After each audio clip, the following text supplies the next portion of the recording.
Oh, who logged me out of Twitch? Who did that? That wasn't my idea. Great. Hold on a second.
All right, we in there.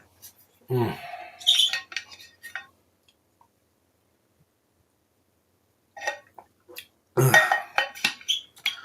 Please forgive my disheveled appearance. It's been, oh boy, it has been a week. I have just been absolutely devastated by illness for a while now. And it has been a harrowing battle trying to get my health back. And I don't know, I feel like maybe little by little I'm getting my health back, but it's been really rough. So, yeah, it really has been about a week um, dealing with some really tenacious, really bizarre symptoms. Um, I think the strangest was the like recurring fever that I had for a while, where you know uh, I would just be absolutely wrecked in the evening. Uh, no control over my own body temperature at all. At times, I would just be so just like frozen to the bone that I felt like I had to take like outrageously scalding showers, just not feel like I was in the bitter Arctic, right? Um, and then at some point in the middle of the night, it would flip and I would just sweat profusely. It's just so intense.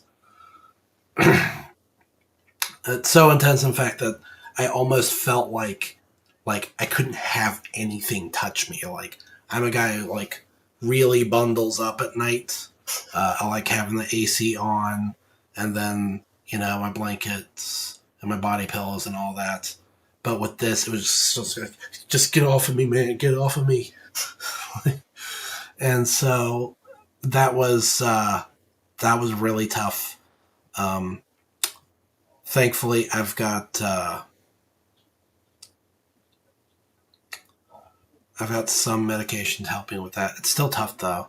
It was just weird um, because after having just an absolutely horrible time trying to sleep, I would wake up delirious with piercing headaches, uh, no rest, almost no rest at all.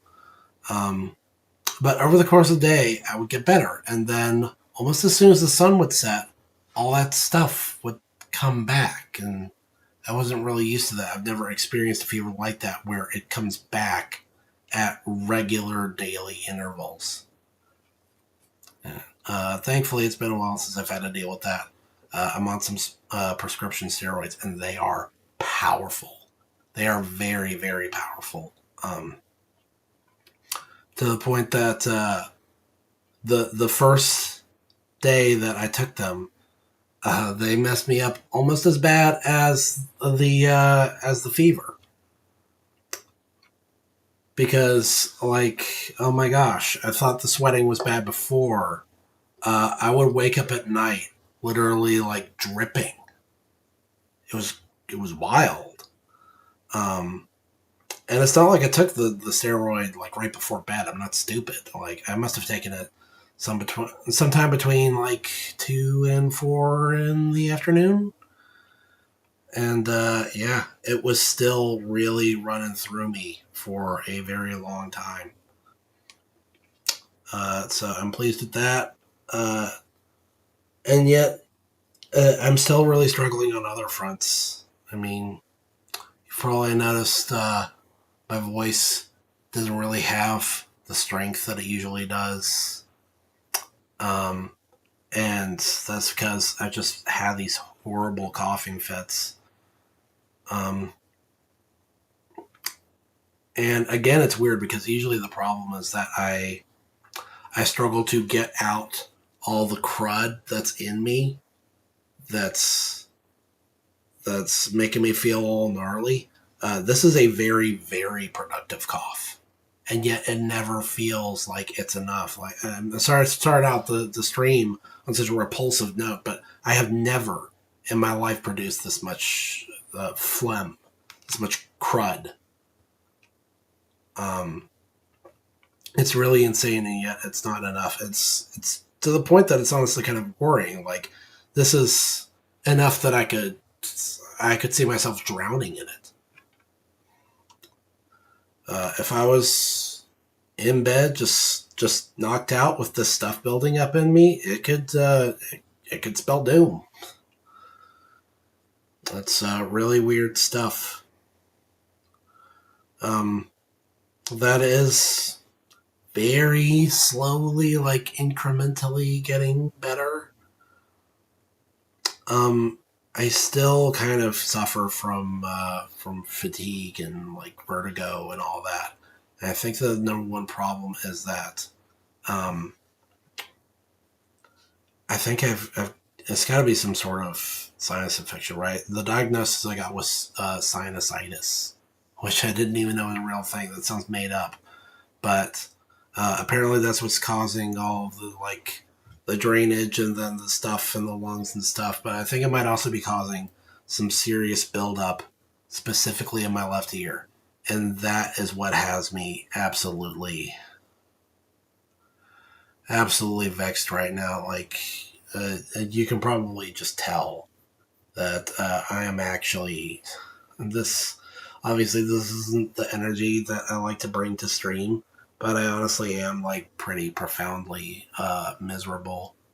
Where I'm down to like 50% hearing in my left ear, maybe less. I've got like weird, like double, like almost double audio. It's really weird. And I've done everything that I can to like perform triage on myself to try and get rid of the buildup, but it's just not going. I think I'm gonna have to check out an ENT, see if they can fix it, because this is really sapping my energy. Like I'm just so done with it right now.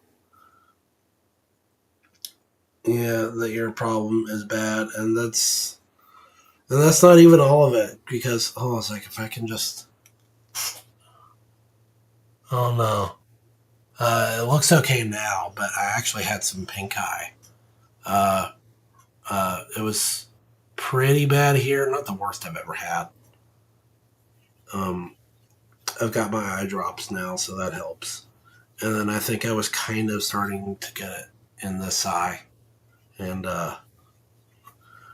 but still not that bad, and not as bad as in this eye. Uh, could have been that getting the prescription kind of like nipped that one in the bud. But oh my gosh, the quest, the odyssey that I had to go on to get these wretched prescriptions was just so bad. Um, man, my local pharmacy really needs to get their act together, because like I don't even get it. I don't. Like, it started off weird because I got a text that my prescriptions were ready before the doctor had even actually like walked in to see me. So I didn't really know what to make of that. Like, did he already put in the prescriptions? Does he already know what I need? But that happened, and then when I got there to the pharmacy, they said, "Oh no, it's not ready yet. You gotta wait 20 minutes."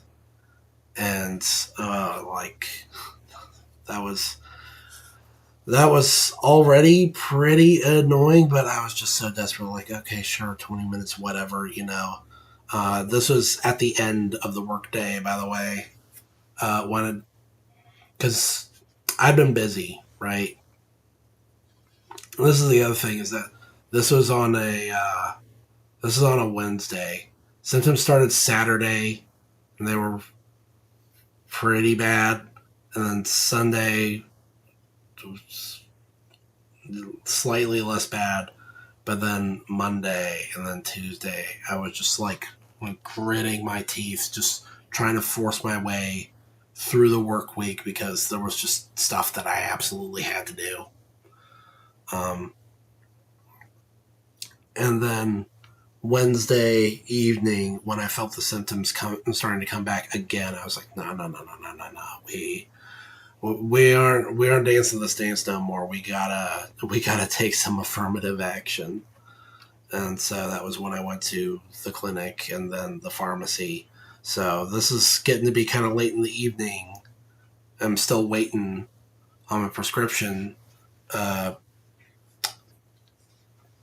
wait another 20 minutes. Come in.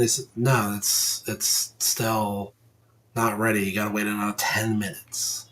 Like, okay, and the whole time that this is going on, I'm just suffering, right?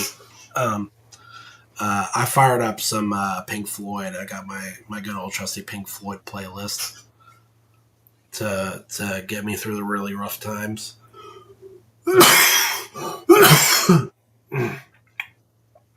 Excuse me.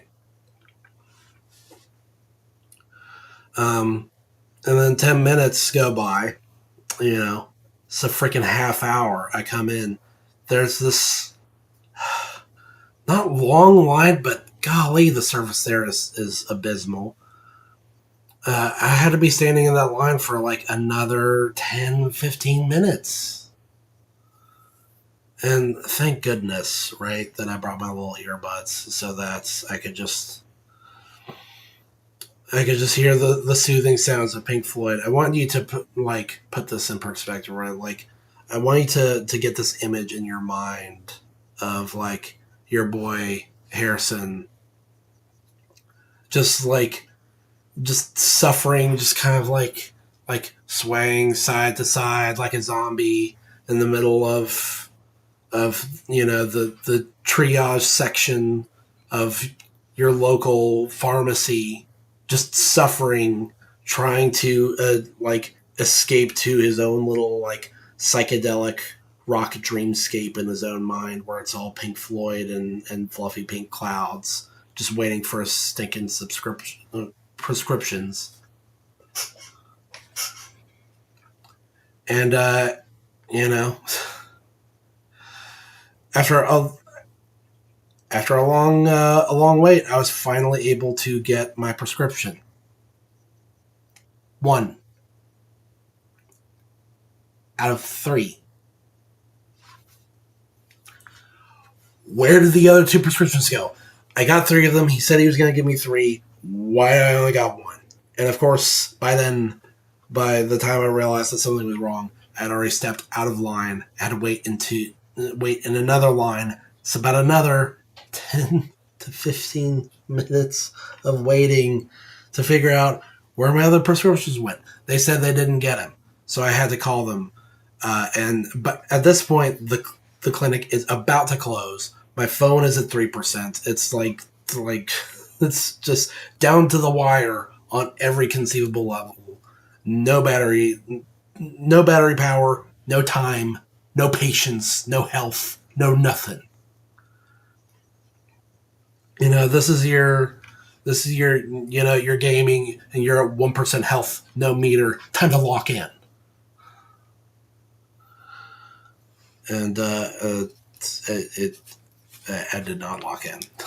I was not able to get my prescriptions. I had to wait until the next morning and then fool around more. And like by that point, I was just so absolutely zombified that I couldn't. I had to go get someone else. I had to have someone else to go get my prescription for me, and thank God for them, because that was a big, big help.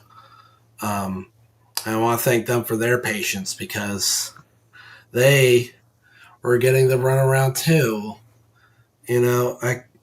I called and asked for them to run the prescriptions again, and then 2 hours later, they still hadn't done it. I was waiting to give my friends the go ahead to be like, hey, you can go and get the prescription now. And then it just didn't happen. They didn't send me a text, like, Hey, what's up, clown? You got your prescriptions ready? They didn't do that. So once again, someone had to like come in face to face and like you know prod them and be like, "Hey, where's the prescription? I need the prescription. You're supposed to have the prescription. Where's the prescription? I need a prescription."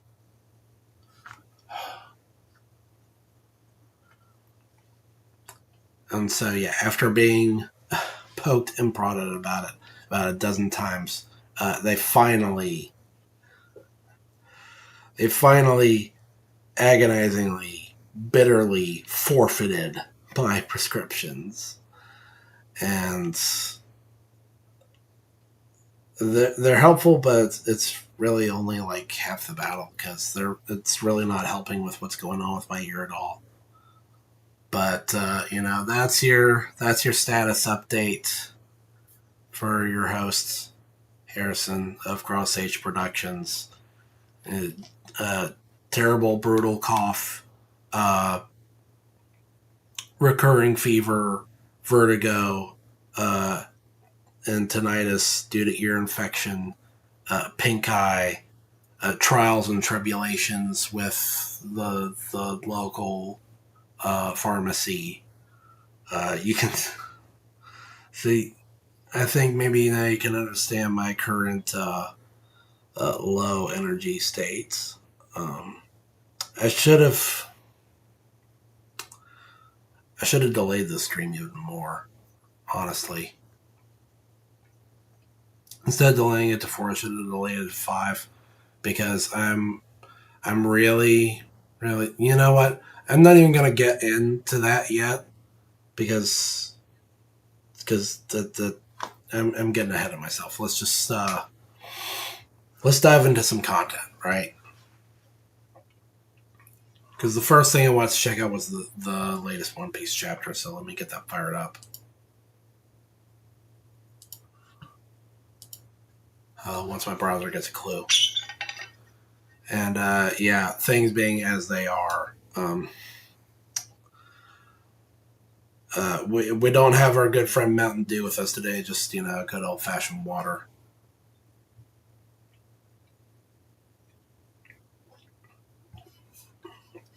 H2O because um, these steroids, right? They definitely work, but holy crap, they dehydrate you so bad. They are worse than like ancient Egyptian burial rites.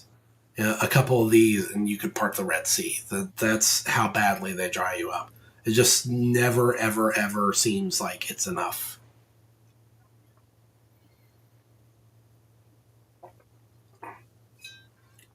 So I've been guzzling water, a lot more water, maybe the most water in my entire adult life because I'm like a man child. I still sip on lots and lots of soda, like brutally unhealthy amounts of soda. Whatever. One Piece time. Let's do this. Uh, Chapter 1163 promises, and I am very happy to see that we are at long last out of Wano country. I hope it is a very, very, very, very long time before we ever go back to Wano. I think that would be wonderful.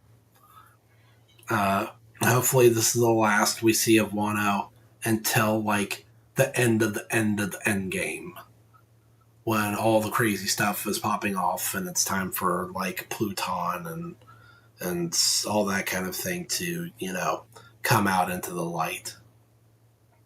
Because I am just so overdosed on Wano that it's just like, please, please, no, please. Okay, so instead we have cover request. Luffy parkouring around town with a pack of Japanese uh, macaques. And you know what? I wonder. I wonder what the next cover story is going to be. Maybe it's too soon to worry about that. Oda usually takes a little bit of a break in between cover stories before he fires that back up again. I suspect it's going to have something to do with the mobile punk records and the weird composite creature that is the amalgamated satellites going on their own weird little collective adventure.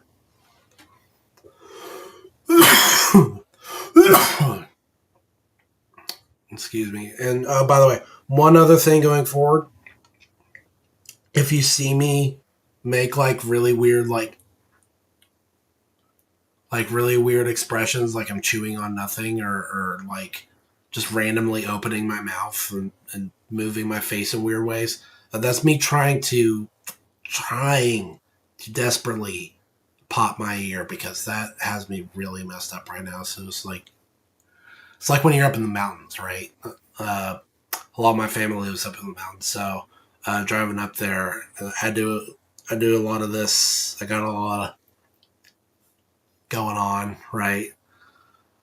Um, okay, Oda says it's hard to find anything quite as exciting as Kiss or Die on Netflix. Humans, when pushed to their limits, are incredible. Never heard of that before.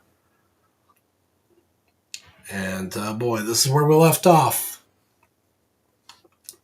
So, Emu, it seems, has the ability to not only possess but to manifest in this really crazy way through their subjects.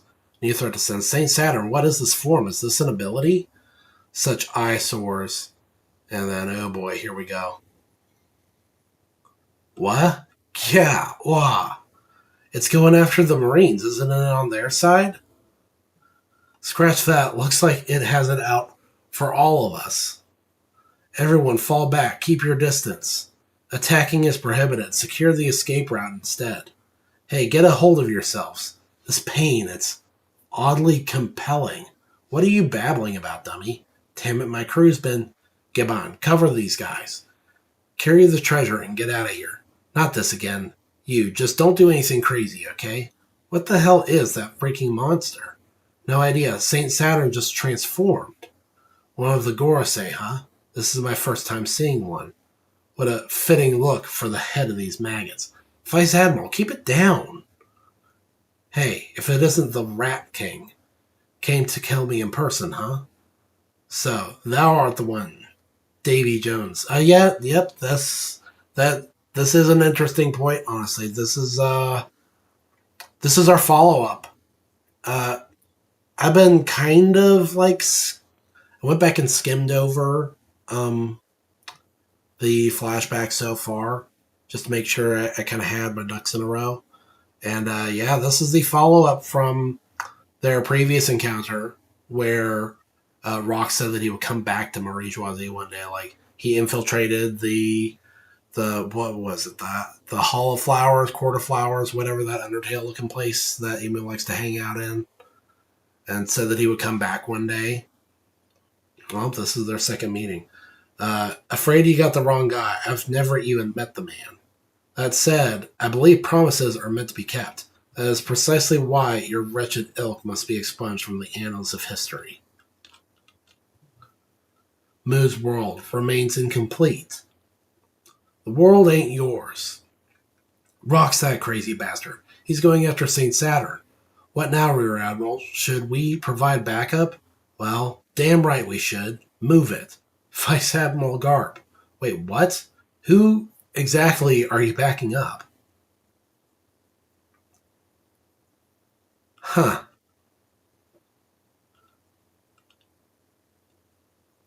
Yeah, I'll be interested to see what, because he's got to be on the side of the government, right? Like, he works for them. But it's just weird. It feels wrong that Garp would ever, fight on the side of this horrible creature. The pirates are taking the treasure. Stop them. Those are world-renowned items. Things are getting pretty crazy. How's the transport situation looking? We're ready to go, Captain John. This is goodbye then, Rock's pirates. Oh, Okay, all right. John's just stipping. What's going on? What was that terrible shriek? Wow, I mean, it doesn't really look like the baby's crying, but whatever. Uh, a Navy ship. I'll have them take the kid. What the? What? Yeah, I think I'm just. I think I'm about as confused as you, Dragon. Why is Dragon like getting poochied off into the sky? Wow! Wait, the treasure. Our metals are reacting to something. Don't let go. Big eater. To me, much. Oh my gosh, Captain John. I'm pretty sure I had noted on this before that it looked like he had a big metal hand. So he was not just a cyborg. He really was the last user of the freaking magnet fruit, whatever it's called. Yeah, I assume it's called the magnet fruit.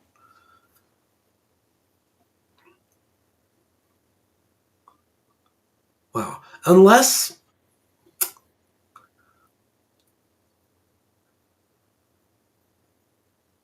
like his name for this attack, it's Big Eater, and he's attracting all metals, including precious metals like gold or whatever that aren't necessarily gold. Isn't magnetic, is it? Good. Hold on.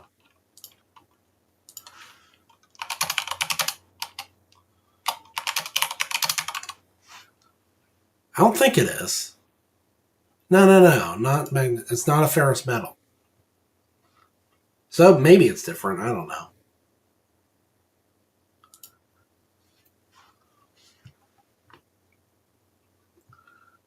I mean, there's like bits of electromagnetism effects going off, so I don't know.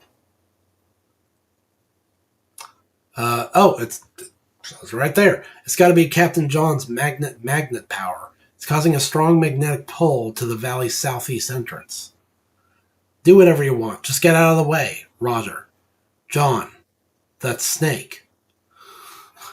Oh, John, that's Snake. Sky Snake Red Cannon.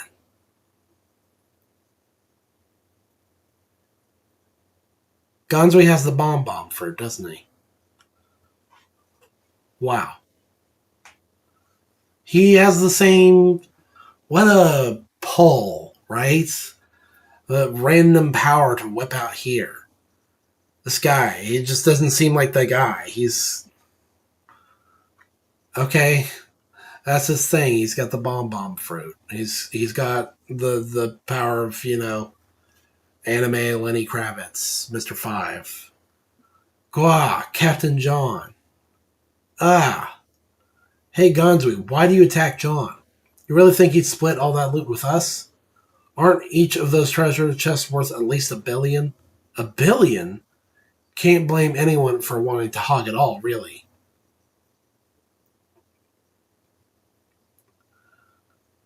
Wait, what? Is Gonzwe now about to target Shiki? That's wild. Man, that's crazy. So is that it for Captain John? Hey, man, Magna Fruit has a habit for picking some real jobbers. You can't, Vice Admiral. That's one of the world's overseers. It looks like a pest to me. Wow. Save some for me, Rocks. Kaido, you damn brat. I'll kill you. You jealous? Check this out. Rah, this is my catch, Garp. Galaxy. Wow, there's a lot of stuff going on. Impact, Divine Departure, Dragon Ikoku Sovereignty, Pandemonium, Pandemonium of the Abyss. Kanji is Curse of the Abyss. Shattering Void. There is a lot. There is a lot of. It's a lot.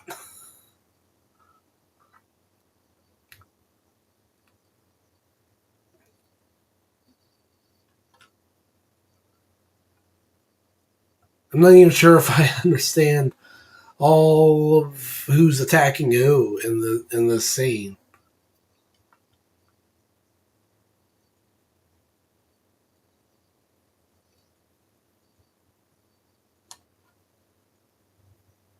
So it's Big Mom attacking Kaido. Kaido is attacking Emu, I think, and so is Whitebeard and Rocks. And Roger, I think Roger just seems to be attacking everyone. And then Garp is attacking Emu. Is I don't know. There is a lot of crazy stuff going on here. So it is. No, I think it's just everybody attacking Emu. So it's all the world's strongest against one dude. It's Roger, it's Rocks, it's Whitebeard, it's Big Mom, it's Kaido, it's Garp. All stacking up on this one dude. This is some final boss stuff. This is some final boss stuff. And he doesn't care. Naturally, he doesn't care. And naturally, he's got the crazy Conqueror's Hockey. What was that? Is this the start of Armageddon or something? Look alive. The treasure flew all over the place. Pick it up. Da ha ha. You never miss a beat, Rayleigh. A pirate's priorities never waver. That was intense. Is the baby... What? Where did he go? So the baby goes into like a little treasure chest. It's too late to throw it up. Then pay me back. There they are. Far away in the forest running. My one attack was all it took. No way, it was all me. Hey, don't tell me you're a new branch of the Davy clan. The woman and her child. Frantically trying to survive. Such dangerous lives must not be let loose.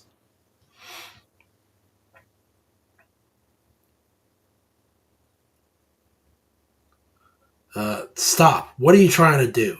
Huh? It will not be Moo who acts. What is this? It isn't hurt or even itch. Whoa. Whoa. I didn't even catch that. So, Emu, like, sticks rocks with, like, his weird little, I don't even know what, his tiny little, like, Invader Zim limbs. Thou shalt be the one to exterminate them. Huh? Go forth and slay your wife and child. That's absurd. What are you talking about? Dami Reversi. Whoa. Well, hold on a second. What lies in store for Rox's family? This is... It looks like it's working. And, like, can we talk about this for a second? The implications of this is horrifying. Because this power is already, like, deeply disturbing and upsetting to me. Like, it really gets under my skin. This idea that Emu can just make someone be evil. That's really sickening. Like, he turns them into an evil version of themselves. It's not just mind control. He, like, corrupts them. And it's really messed up. But, you know... Excuse me. Here's the thing. This isn't even necessarily something that I like about One Piece. The idea of these two different skill trees, these two power systems, devil fruits and hockey, kind of being in this arm race where they it feels like each one has to constantly outdo the other in order for each of them to stay relevant. So at some point, uh, again going back to Wano, because it always comes back to Wano. Um, we introduced this new idea that if you just really like grit your teeth, if you hockey up like never before, then you can just put up like an anti devil fruit like field or whatever. You can just be like Sante Sana squash banana devil fruit powers go away.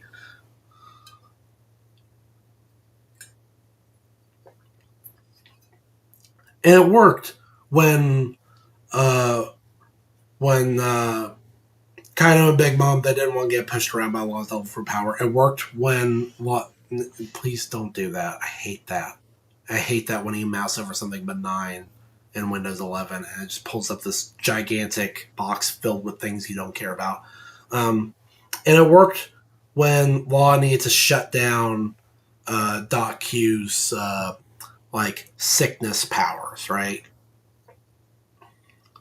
And that does kind of bring up some like rather irksome implications on its own, because it's like you go back to Dressrosa and it's like, really, so if at any point they tried to pull that whole I turn you into a toy, now you're my slave and you do whatever I tell you to, and nobody remembers who you are or you ever existed. If they try to pull that on someone who could actually flex some real hockey and just be like no thank you, uh, that wouldn't have worked, and then their plan would have been exposed and everyone would have found out, and I don't know, it's weird. It's weird, right? But now I want you to kind of go back, because this is what I was saying before, right? Where I recently kind of reread, not in detail, but like just kind of skimmed over the this little flashback here to try and take inventory of everything, because it is a lot going on. Uh, this is Rox. This is him. This is the guy who has like the hockey. This dude is insane. I mean, no one's going to top uh, Joy Boy in terms of hockey. Not anytime soon, anyway. Joy Boy is like, he's basically his own tier. But in terms of like recent history of the One Piece world, Rox is like up in the upper echelon of like biggest, baddest, toughest, most hockeyest guys. Um, he's one of a very, very few people who can do the Conqueror's Infusion, which is like the mark that your main character chosen one guy territory.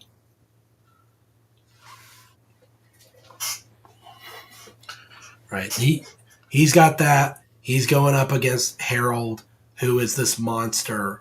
He's like the famous like leader of the giant warrior pirates, even before, I think it was before Ja Rule and Jorul. Um, this huge guy with like ancient giant blood in his veins. He's like extra extra big, and he's got the horns and everything. He's going up against that guy. He's Roger's rival. He just has all the credentials. Like he should be beyond this type of like devil fruit cheatery. So the idea that this guy is is up for grabs, that this guy is susceptible to this devil fruit power, it really really makes you worry, because if it can work on this guy, then that's kind of the same as saying that it can work on everybody. Like, who else is up for grabs? This can just work on anybody. Like, it doesn't matter how much hockey you got. It just goes. Like, can we get an evil Luffy? Is there anything in the world that can stop this power? I just don't get it. I don't see any limits to Emu's power, and that is both uh, terrifying and disgusting, but also raises like serious power scaling issues where it's like, why isn't Emu just going out and like just conquering the world single handedly if they have this kind of power? Obviously, we are only just now kind of coming to terms with this, and so with with Emu and the Gorosei and God's Knights, like the toppest of the top tiers of the world government and what they're capable of. So we're still kind of exploring their power, and I guess we can expect uh, some more explanations in the near future. And I guess all I'm saying is that, boy, I hope they come soon because this just seems ridiculous. This seems like an insurmountable advantage. Just to kind of take inventory, what we've seen so far is that Emu can turn anyone into an evil version of themselves that is way bigger and stronger and can heal from any wound. And even if they've got the super special silver bullet like trick that Gabon knows that still hasn't really been explained that well, uh, it'll hurt them and it'll sideline them for a while. But ultimately, all it means is that they just regenerate more slowly than they would if you didn't use the super special like secret hush hush trick that Gabon knows about. How if you just know how to use your hockey, you can just like I guess temporarily turn down or slow down the regeneration. I don't know.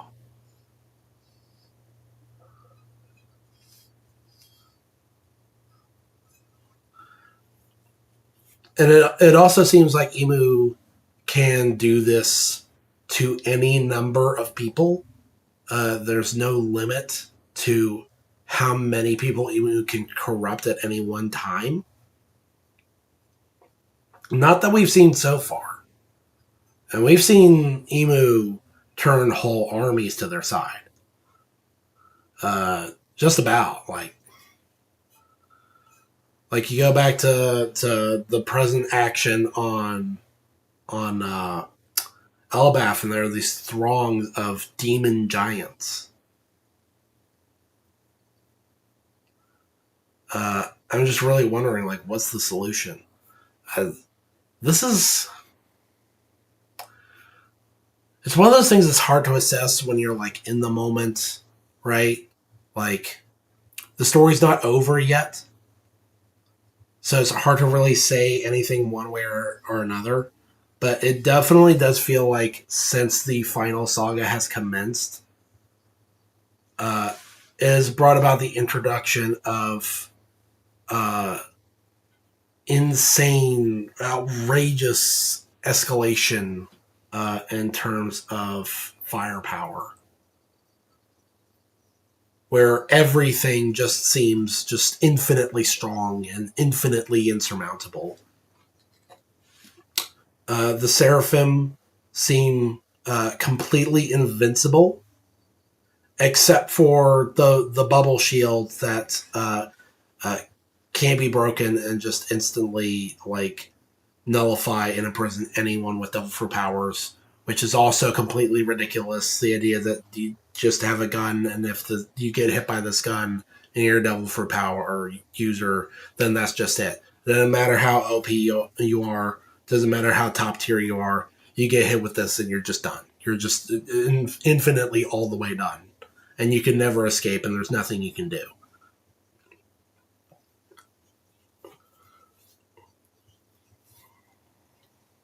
So the same way that the Seraphim raised the question, Why don't they just make the Seraphim do everything? They're invincible. The bubble guns raise the question of why doesn't the world government just order 1 billion bubble guns and then that's it? All devil fruit users are done for forever and ever because there is absolutely no counter to this. There's no concept of oh, the guns are really hard to make, or oh, the ammo is really limited, or oh, it's really expensive, or oh, it takes a long time to produce, or any of that.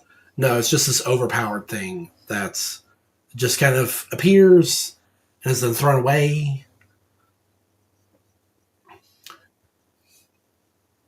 And now we've got this devil fruit, which like, they were saying Law's devil fruit was the ultimate. No. This is it. This is the one that says I get to take anyone and make them an evil version of themselves that is many times stronger than they were before, and they are like absolutely obedient to me. And there's nothing they can do about it. It can't be turned off. It can't be countered. There's absolutely no counter. You could be the strongest guy in the world, and I can just wish you to be my like super ultra slave. These are some really wild powers that are coming out.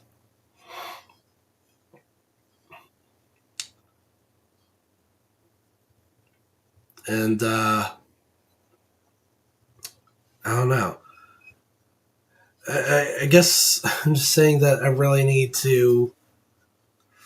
could really use some more explanations for like what the limits are on these powers, because without explanation, it just kind of undercuts the stakes of like everything that had come before. Like so many problems from before could have just been solved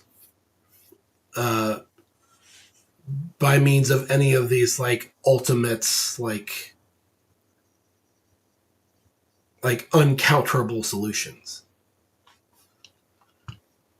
But yeah, that's 1163, and there's no break. So we should be on to stream again next week. And I pray to God that I feel way better than I do now.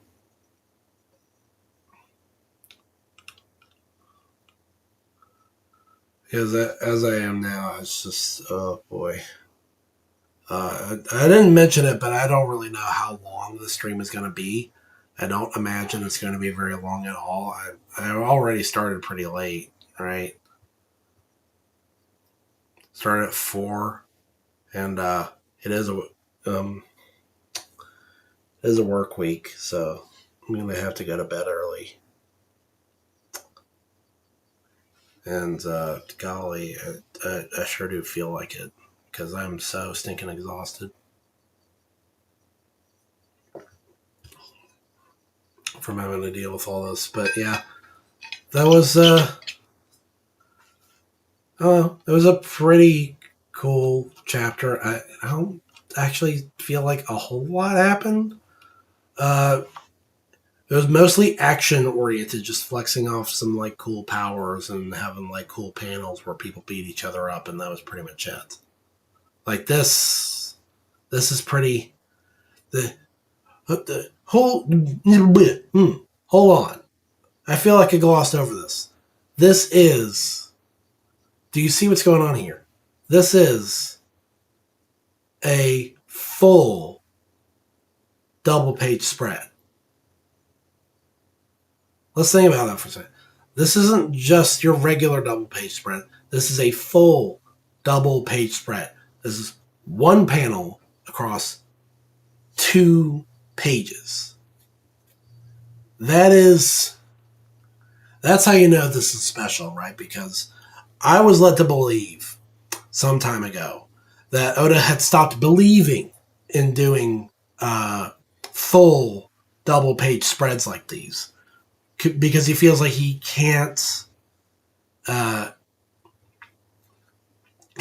enough with them. Like he can't move the story forward enough if he just has these gigantic splash pages. But he made an allotment for this. So this is a big deal. This is this is a really big deal. I feel like maybe I underreacted to this. Because let's just think about this one more time, right?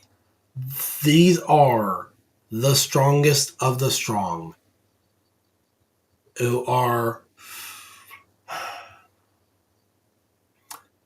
I don't know if I want to say that they're at their prime.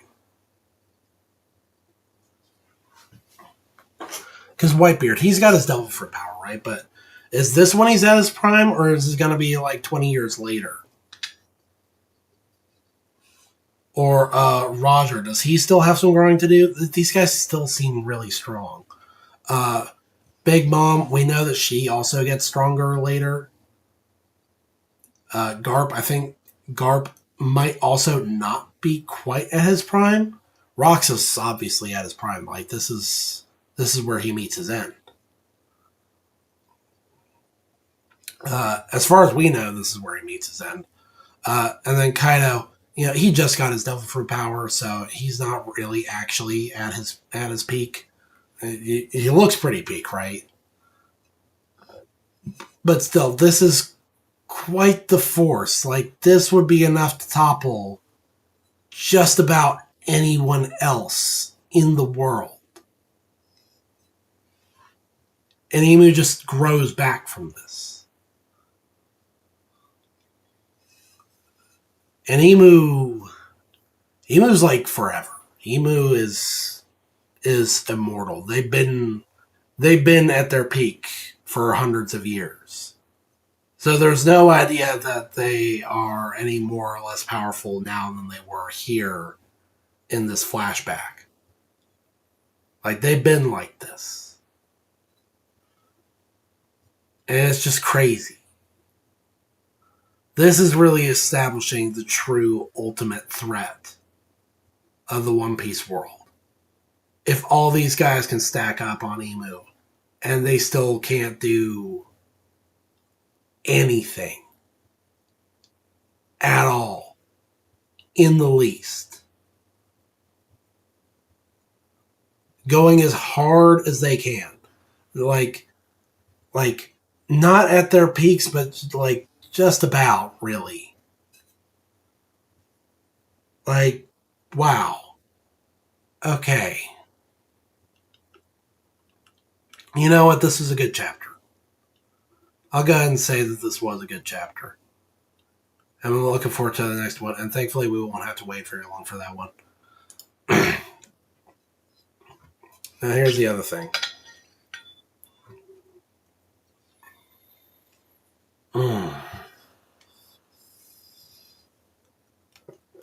Oh, man. This ear infection has really got me messed up. And by the way, another reason why I'm kind of low energy, and it's also the reason why the stream was so late, was because I had a coughing fit this morning that kind of woke me up, and so I really needed more rest. This is on top of the fact that I was trying to kind of squeeze in as much work as I can on my little fan-made MTG project last night, and so on between staying up late and then getting woken up by my coughing fit, I did not get out of bed until like 11:30, which I haven't done since like my old college days. So there was no way that my project was going to be ready in time for stream. And here's the problem: it's still not ready. It's really not. It could still use just a little bit more time.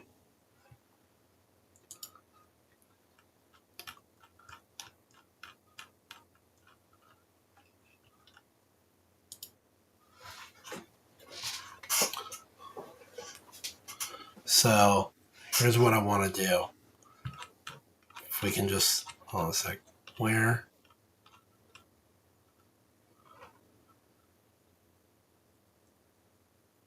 No. Yes.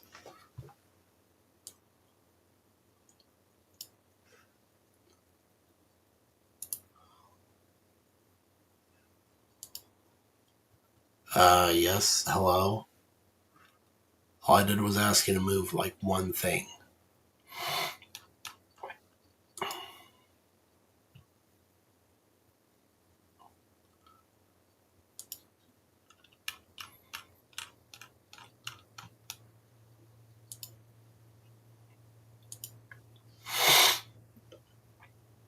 Mm.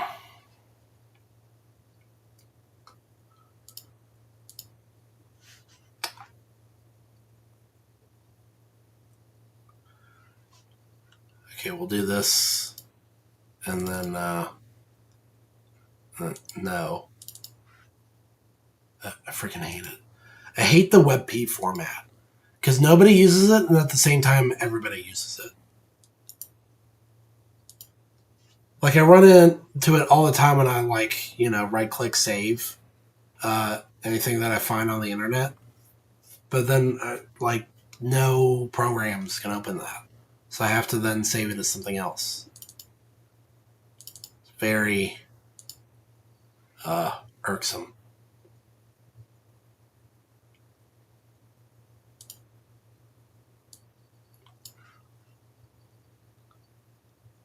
So let's do this.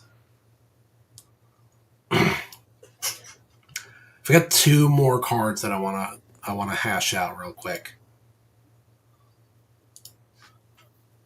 before capping this off.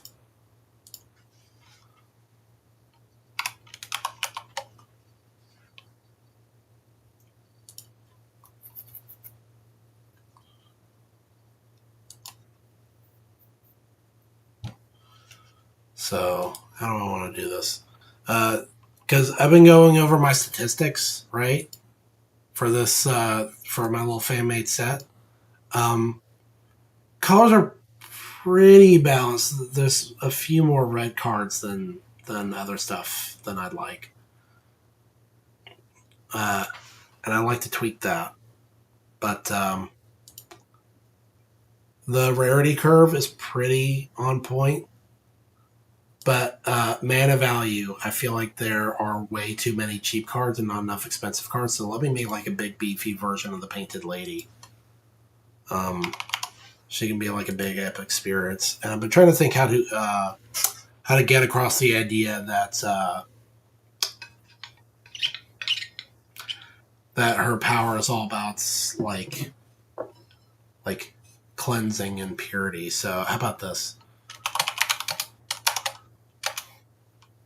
Uh, she enters, exile all tokens opponent's control.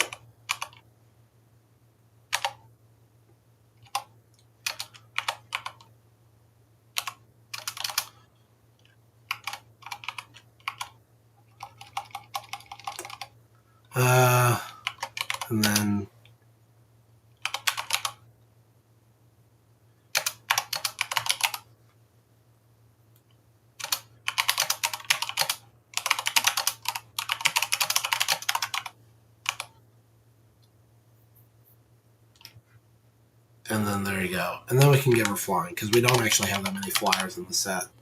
And then there you go. I just spitballed that little design there. I think it works just fine, honestly. And then as I realized at some point that I don't. No, please don't do that. Please. Hold on, gotta fix it.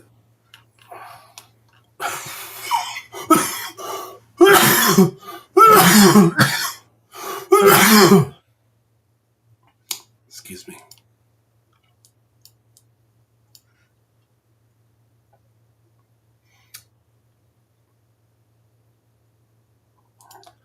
I realized that I didn't have a Suki card cooked up, which is disgraceful because, she is.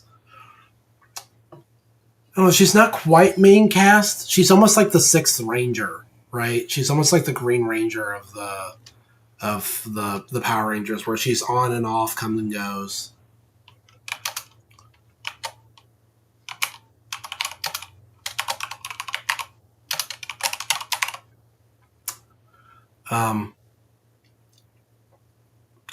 Because I've talked about before when showcasing my fan made set. Like the idea is that you got the five shards. White, blue, uh, black, red, green. All those. Um, I tried to design um, three-part little microcycles for each of the main cast members for each of those shards to kind of represent where they are in book one, book two, book three. So, Aang, if I can just go and check him out real quick. Now, book one, Aang is the boy in the iceberg. And then book two is The Last Airbender. And then book three is Avatar Aang. I tried to do that for each of the main cast members, but Suki, I could not for the life of me. Like I had almost forgotten to make a card for her at all in the first place. So trying to come up with like a 3-card mini cycle for her, I don't think I can do it. I don't have enough going on. I cannot spin 3 different mechanically unique and interesting versions of this character.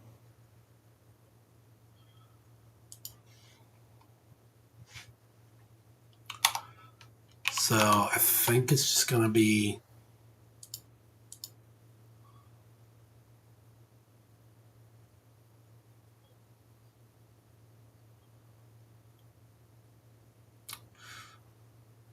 yeah, that should be fine. And then we'll make her rare. And then shoot.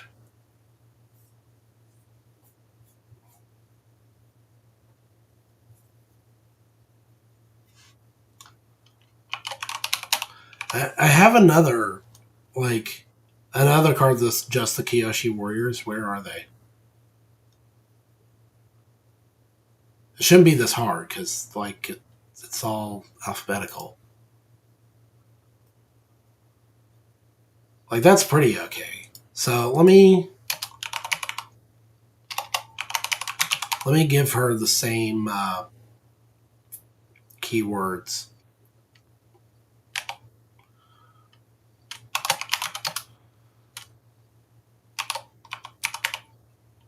And then the way that she always disappears and comes back, I feel like I want to give her like the classic marriage of like ETB and Blink effect.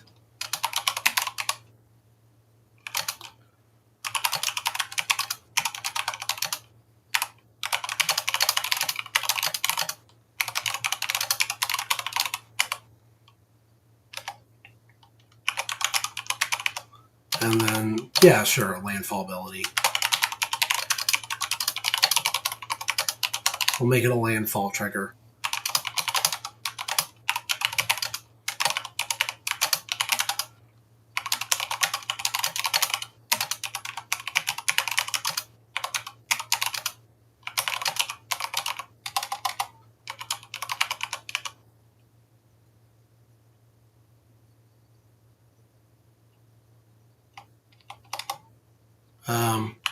Actually, what's the wording for this?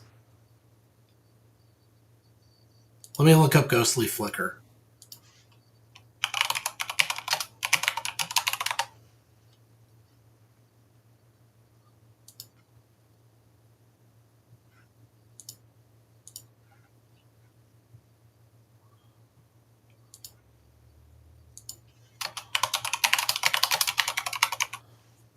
Yeah, no, that should work.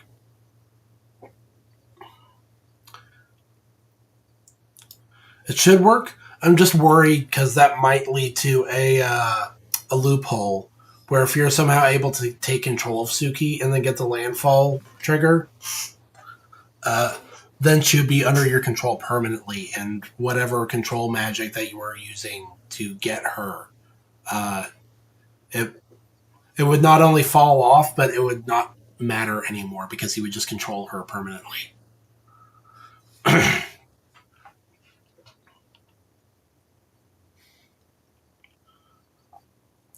But I mean, that's fine.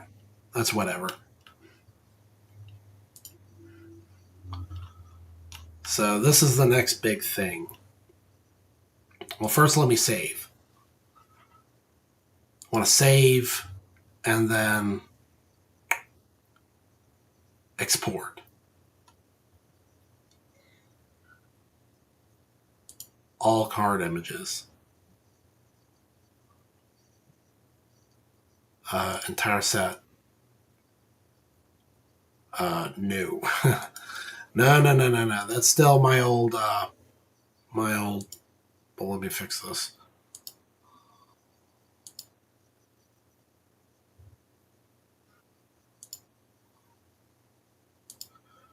No, you're not listening. It's a good thing you guys can't see anything.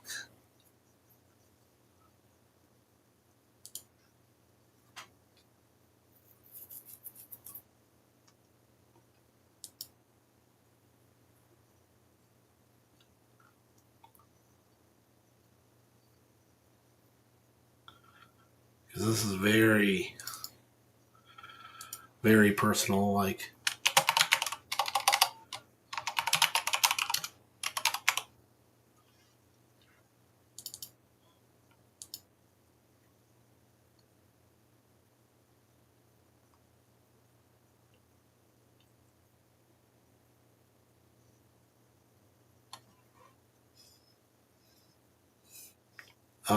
Yes.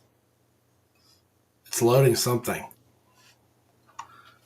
Oh, brother. Well, whatever. While that figures out what it's doing, I'm going to go ahead and load up our next little activity.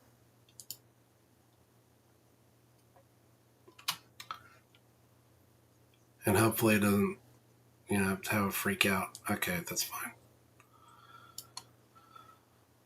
That's fine. That's okay.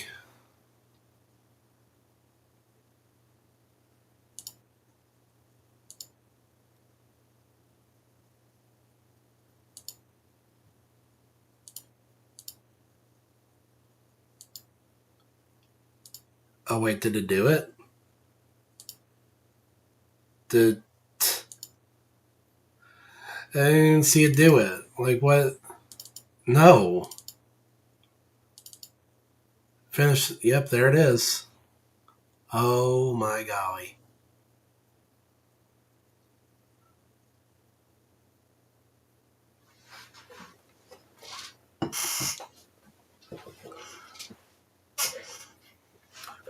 Okay, so this might actually take longer than expected.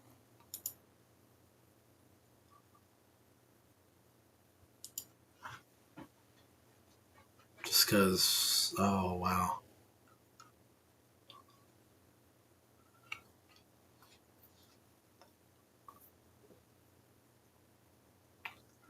So now I got to think about how I want to do this.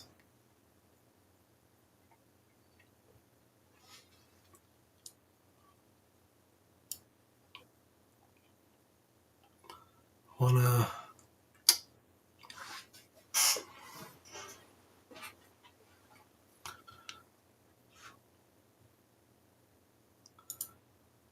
I'll open this up in like Photoshop and do it like that.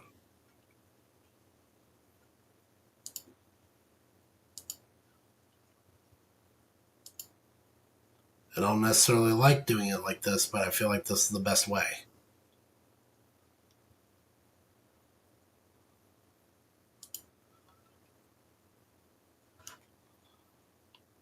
And then let me look at it.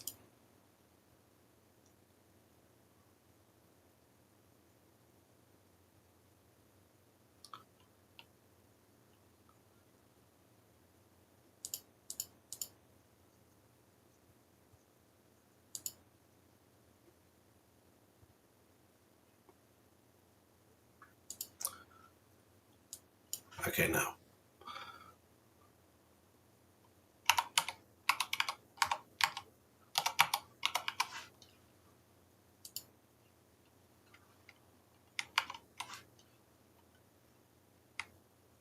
We'll just no.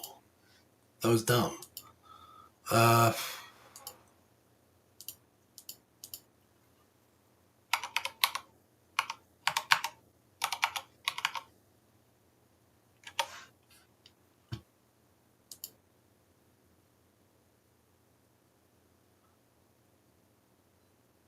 where's snap to? Snap to layers.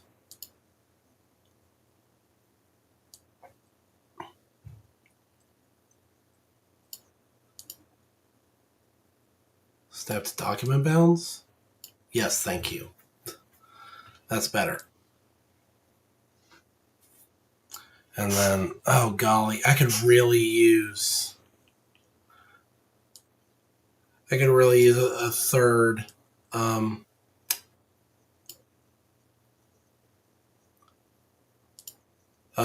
monitor right now because now I can't see.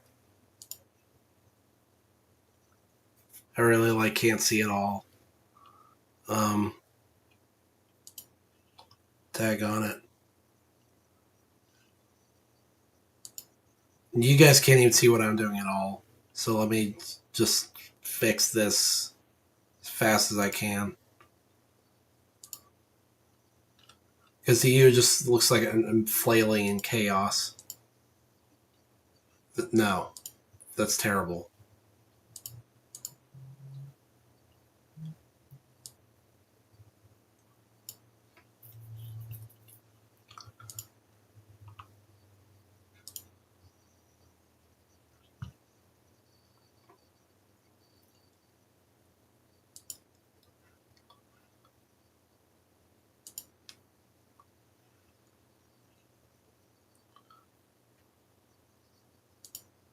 There, how's that? This is what we've got on the docket right now. Is some balloons action.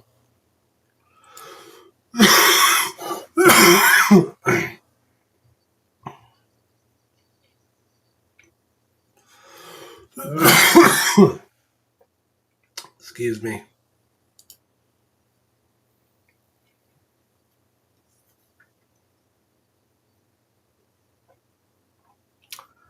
Oh man, and this no, that's not a good idea. I don't really know what the best way to do this is, but here's my plan. Right, I'm gonna try and put the finishing touches on my little MTG presentation, while also letting like Bloons TD6 rock over here. You know, give you guys something to look at. Oh, I figured this out. Boy, I really hate the little notifications for like powers that you've gotten because it's like I get it. Okay, I get it. I got the powers. I got the instant monkeys. I already I got it. I got the gist of it. You don't have to give me all these like anything at all that's like this with little orange exclamation points on it. Like, please just leave me alone. Okay, so what was I doing? Mm-mm. Well, I guess I should check my progress, right? So I've been getting into the Steam version of BTD6, trying to catch up to where I am, on my little Netflix version on my phone here. And yeah, I did use double cash mode, but like only because I have already earned these medals on my phone. So I don't have any qualms about just using double cash to catch up to where I already am on the Netflix version, right? Because I earned those badges. I did my time. And really double cash isn't that bad. I'm not I guess I should, dissuade any fears right now. I'm not gonna be playing with double cash mode on stream, that's kind of embarrassing, but double cash mode is liberating, obviously. Uh, if only for the fact that it lets me not farm. I get to just take my mind off, the constant micromanaging of banks and farms and markets and that kind of stuff, and just play the game the way I want to play it. Now, if I did farming on top of the double cash, that would be overpowered. But the way I usually use double cash is to just turn that part of my brain off. But yeah, starting over does mean that I have to re-get all of this stuff. My sniper still needs work. My submarine still needs work. I don't have any paragons. The ace, even though I never use the ace. The helicopter, yeah.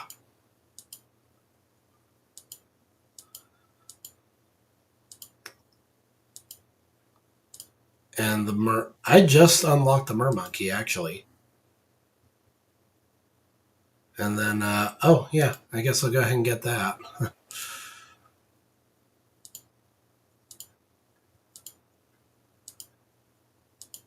And, yeah, so let's rock it. Let's fire up some, and it is almost Halloween, isn't it? It's, so we can make it a bit of like a little Halloweeny stream. So let's see what Halloween maps we can do. We got the cabin, and we've got carved.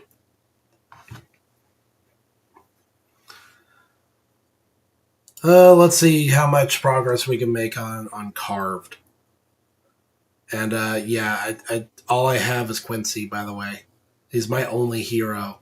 I'd heard that on the Netflix version, because there's no market, you earn monkey money way faster. And boy, am I feeling that, because I am constantly strapped for cash, for monkey money, just on the typical Steam version. And yeah, we are playing with fast track. I don't know. Is fast track considered cheating? Because it gives you tons of money, but at the same time, like, you just get to skip the boring normal levels and just get into the thick of it. So I guess, man, I don't even know. I'm just kind of making it up.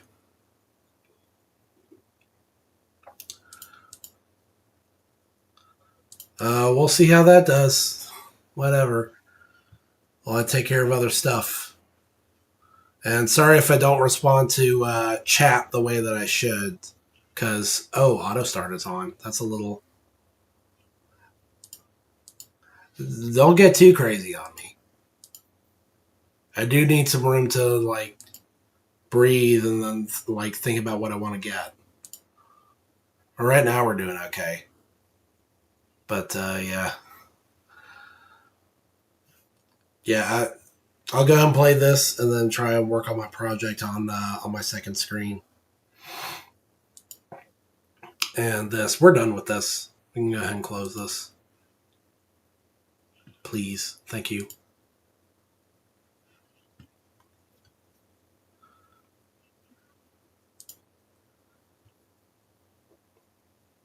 And, can we? No. I'm saving up for the Energizer. Because that's my number one path that I take for... Wow! Okay. I don't know why I just assumed that I had lead popping power, but okay. Alright. You want to do it that way.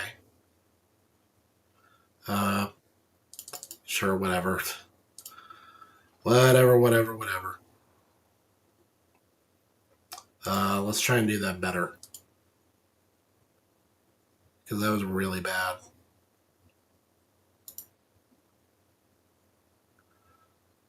Whatever. I'm not even really thinking about that much. I've still got kind of sick brain going on.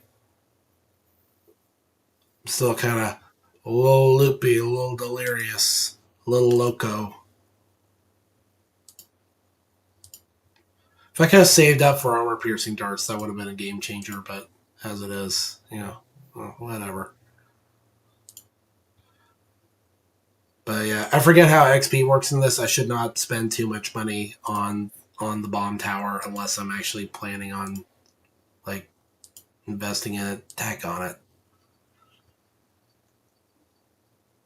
So yeah, what was I doing?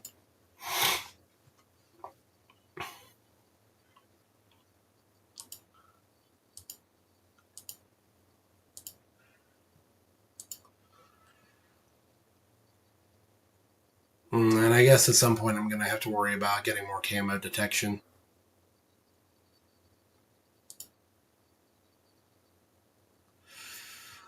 I don't know. I do need to level up the sniper, so I could use him for camo.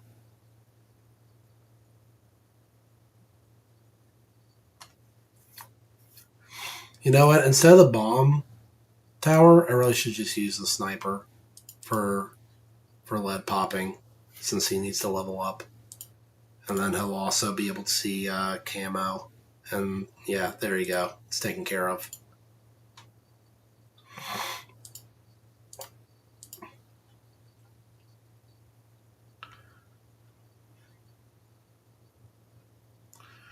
There we go.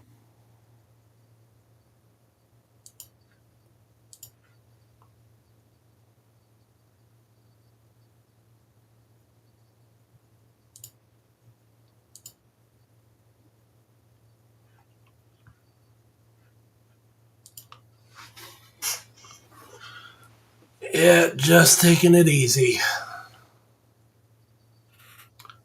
No sweat.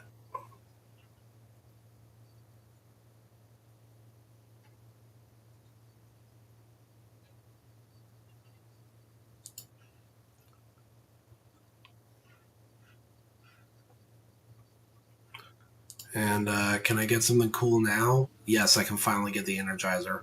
We're not using it now, but it is really, really cool. And we can afford armor piercing darts now.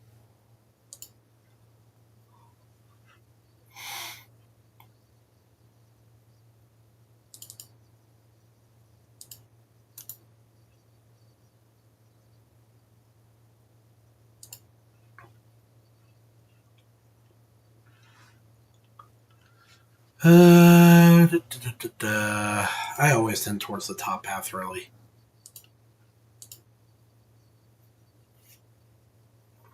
Man, this game has got me through some hard times this year. It's good to be, you know, back in the swing of things, because I did. I'd already talked about it before in another like balloon centric stream, but I used to play the original BTD a lot back in like high school, and then BTD 2 and 3 were just kind of whatever. And I didn't discover BTD 4 until way later. Uh, and then I would kind of play 5 on and off, and that was pretty cool. I made a lot of progress on the mobile version, and oh yeah, this is great for when you're just sick as a dog and you just want that good brain feel of just like vegging out, playing just really basic, just real basic, real chill video game.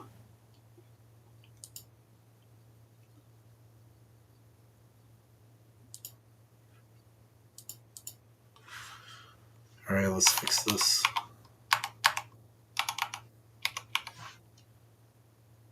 Oh, nope, that's not it.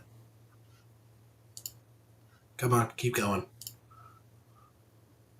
Like I said, I'm trying to do a project on one screen and then play BTT 6 on the other.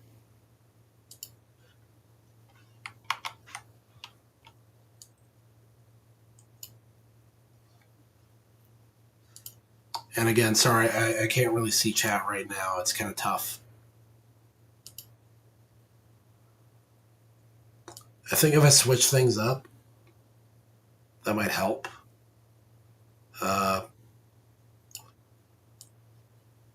Make things a little more visible.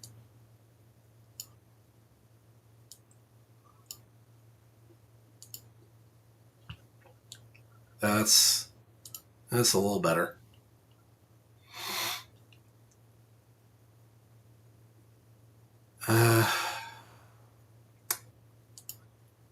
I'll get a mortar. I'm really not thinking at all about like what I'm getting. I'm just thinking like what needs upgrades.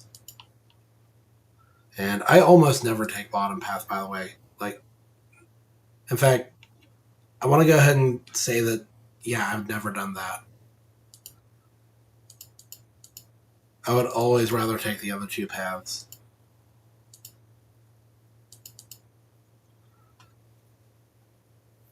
And because I'm taking these towers with these like with this ridiculous range, I'm not even really thinking that much about the placement.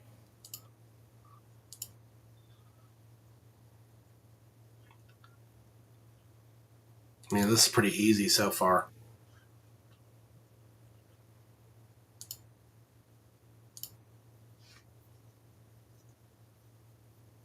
But yeah, I think I've gotten the I think I've gotten my fan made MTG set finalized. It's just a matter of like getting a nice presentation going, which is easier said than done.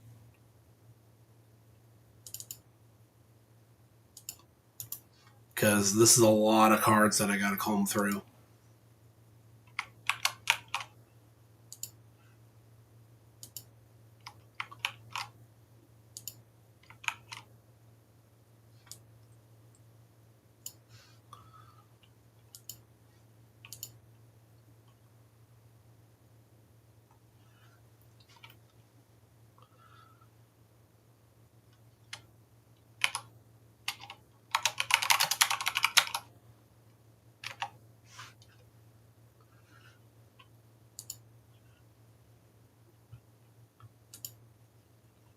It's pretty easy. I guess I'll go ahead and level up the ace too. The tower that I almost never use.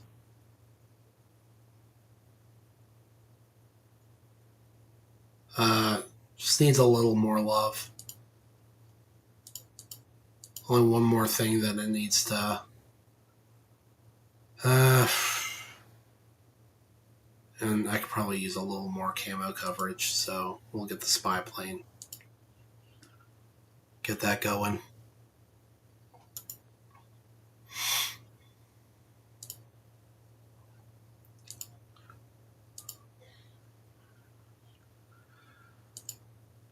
Oh man, my ear is ringing.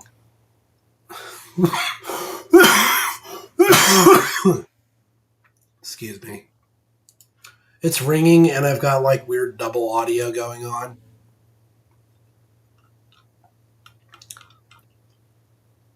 So that's not pleasant.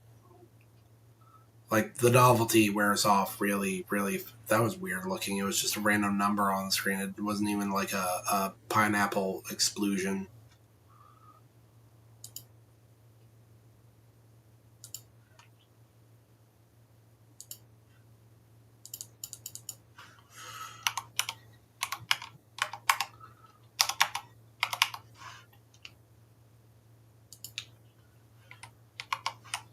You know, I'm thinking, you know what we haven't seen in a long time? Punch Punch Forever.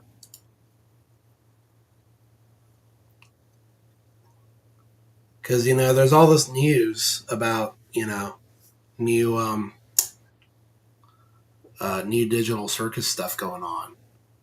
But it's been quite a while since any updates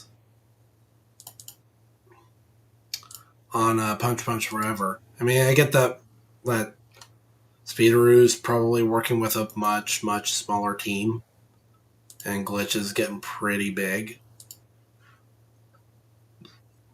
But, you know, I miss it. That's a good, cute little series. I don't necessarily know how long it's gonna be. I thought I heard the Digital Circus was only supposed to be like, I don't know, like a dozen episodes or something like that, which I like, by the way. I actually like that. Uh, I like series that conclude. They have a definite beginning, middle, and end, and don't just stretch on, and eventually they just kind of become an obligation. Like, like I've actually been binging, believe it or not, Freeman's Mind. If anybody remembers that series, that's the one where you know, dude dubs over um, gameplay of Half-Life 1 and 2, makes his own little story out of it. And it was definitely novel at the time of its conception, but now it's just like, I don't know. The episodes kind of run together.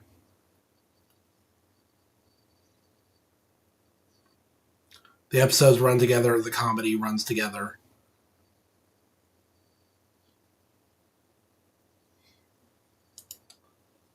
Let's see.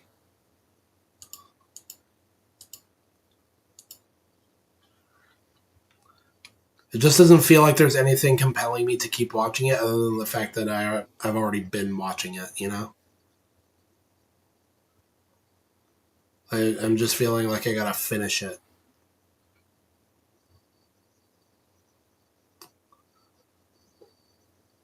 Which, speaking of like old, long running,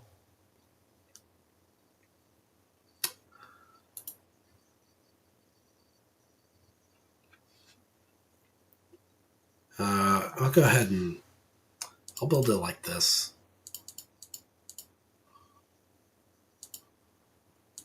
Speaking of old, long running like internet comedy series, I wonder what's going on with Red versus Blue because wasn't it that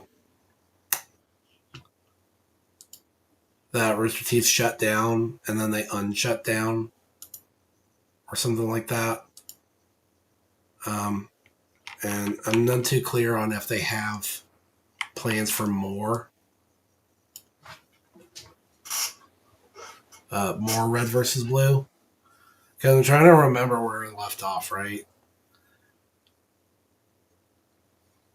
Because at some point, I always go back to the stuff that I used to watch and be like, let's go ahead and binge and like catch up and see what I missed, right? Uh, and I did that with Red versus Blue, and oh boy.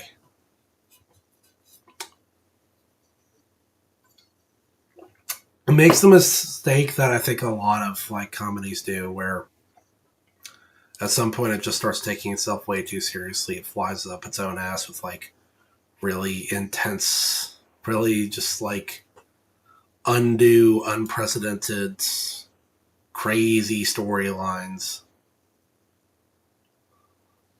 Like how a guy has to give himself brain damage on purpose to like solve a time paradox.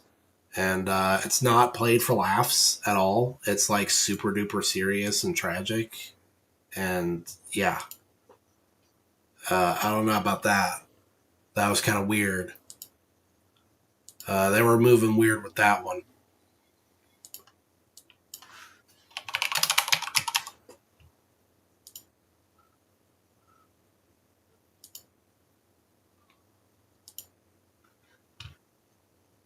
I'm going to save up for the Spectre. I mean, we're doing okay for now.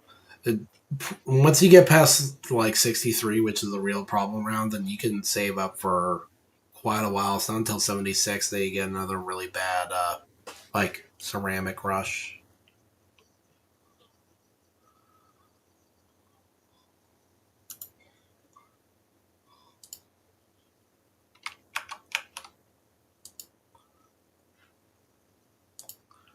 Yep, keep them coming. Although that did make me nervous for a moment.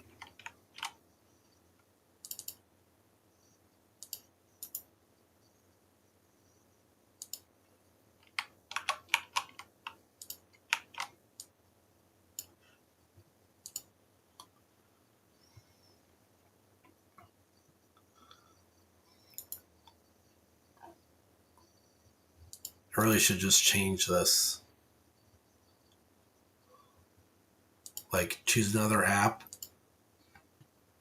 and then always with Adobe until I say otherwise. Because otherwise, this process is just taking longer. I have to keep like right clicking on everything and opening it in the right program.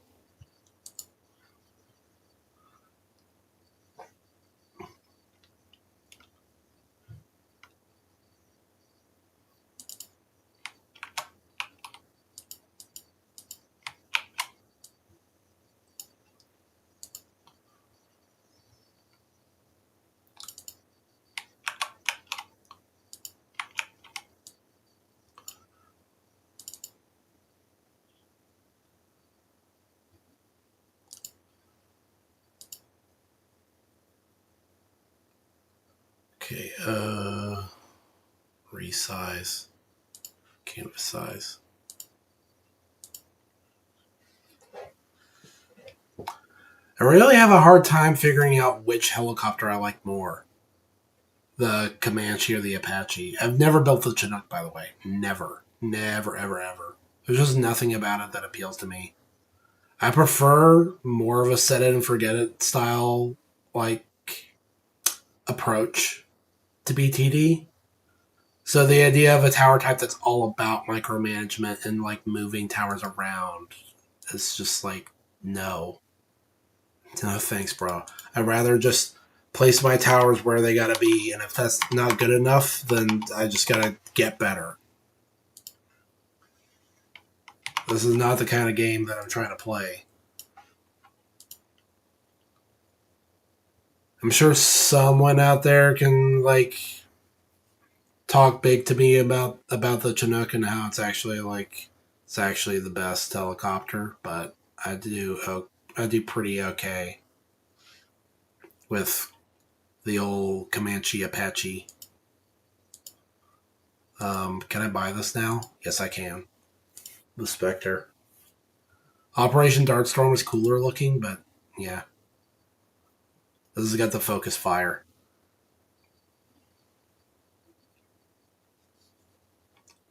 It deals with one of the things about the Ace that I hate the most, which is just like uselessly spraying fire all over in places where there are no balloons.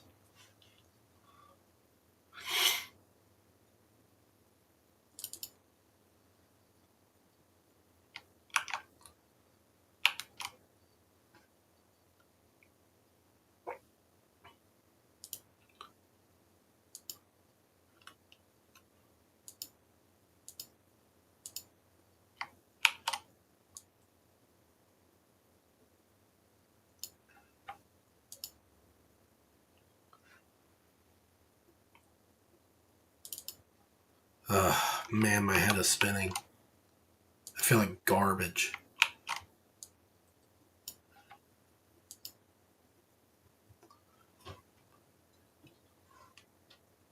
You know, when I get dizzy like this, my first assumption is, oh, I must be dehydrated. I gotta drink more water. But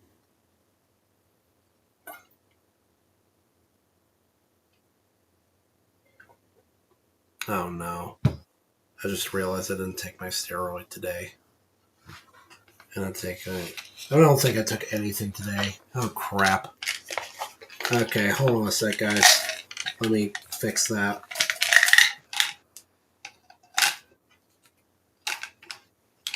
Because otherwise I'm screwed. Let me just, yeah, whatever, just go, keep going. There's about to be another, like, big ceramic rush, so let me just, yeah, fix that. Yeah, fix that, there you go. Let me take my meds. I can't believe I forgot about that. I'm way too busy today. Way too busy and way too sick.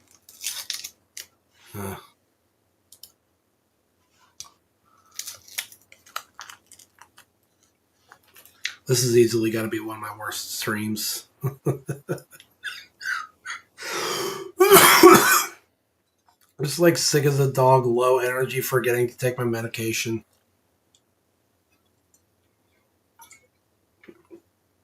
Ugh.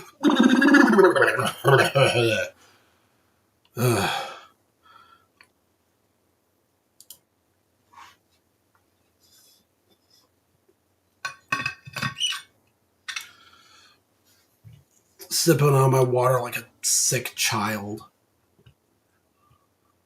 Just like barely making it through. Because I really wanted this project to be done by now.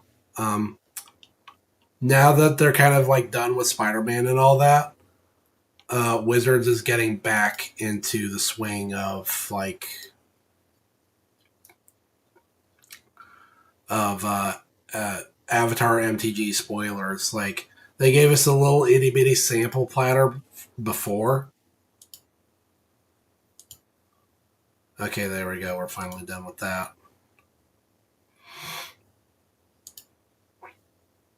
And I don't know, anything else? No. Can we buy something else? Oh, whatever. It's the last round of this game. Let's just do it. Like, they gave us a little sample platter before, but now they're going to actually start getting serious about dropping loads and loads and loads of spoilers. And I'm damn skippy that this is going to be a bigger set than Spodermong.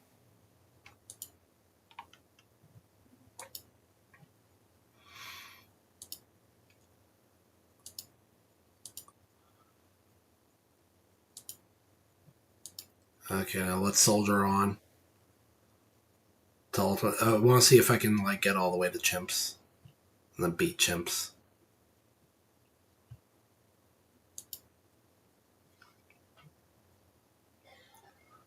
We'll do better this time.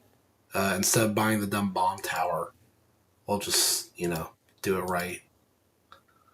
Oh, we can get this now.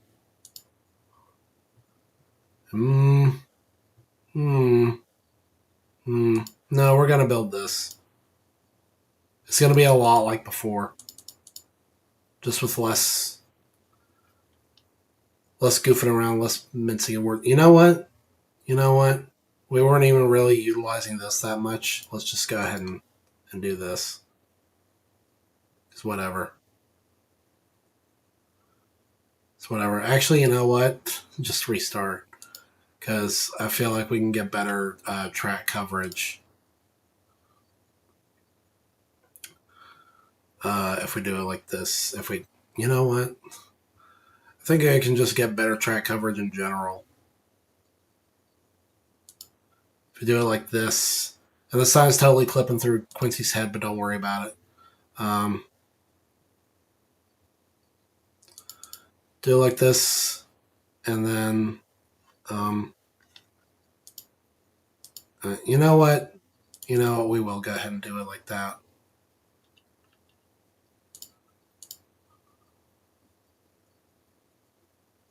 And then this guy here. It doesn't even really matter where you put him.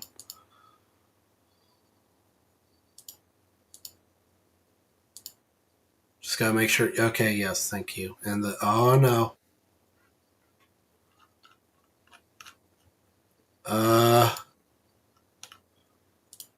Can we fix that? No, we can't. We just have to restart. That's the problem with fast track, is just getting thrown headlong into stuff when you don't really have it committed to memory. So here, we'll do it like this. There, that's fine. That'll do fine for now.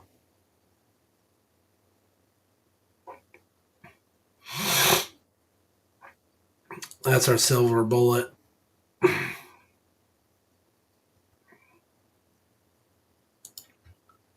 No pun intended.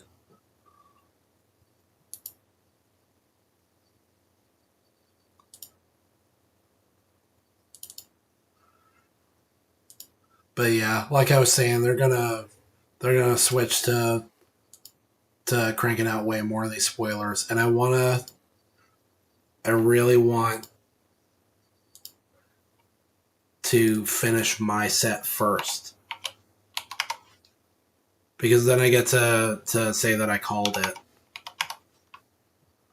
Like, they already caught me off guard pretty bad by starting the spoiler so soon, and there's no real way to prove that I thought of the stuff first.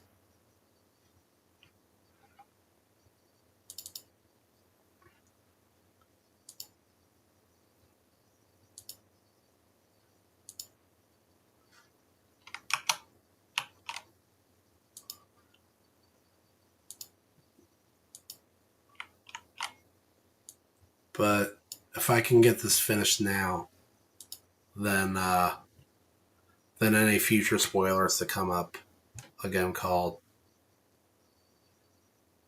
Which, by the way, they announced like their whole 2026 lineup, which is just really a whole bunch of stuff I don't care about.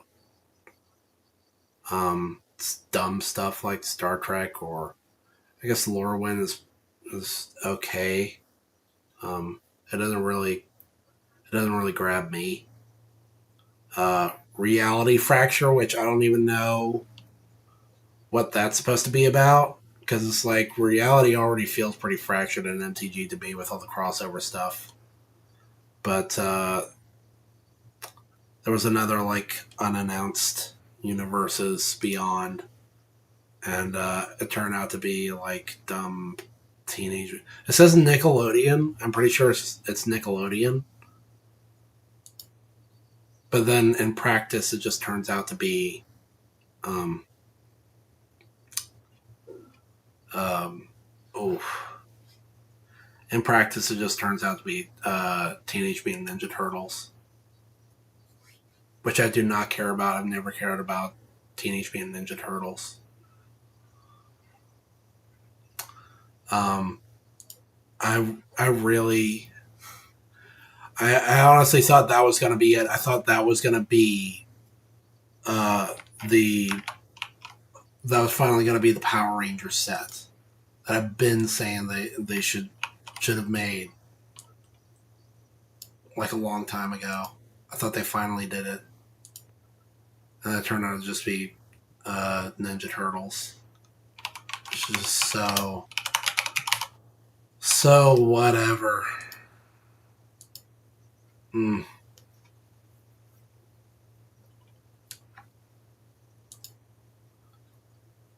All right, now let's save up for these darts.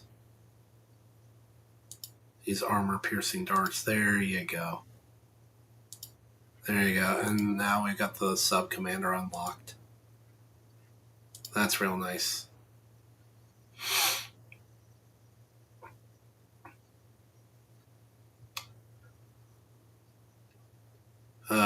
And that, how much is that? 20. Ooh. Ooh, gosh and golly gee. All right, well, let's go ahead and get another one, plan for the future, right?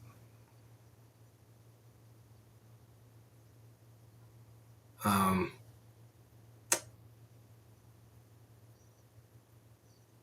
and that's terrible coverage, but we'll just make up for it with advanced intel.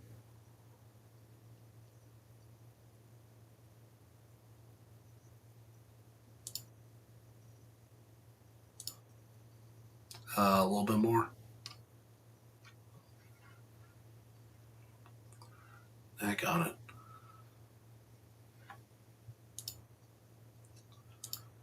There we go.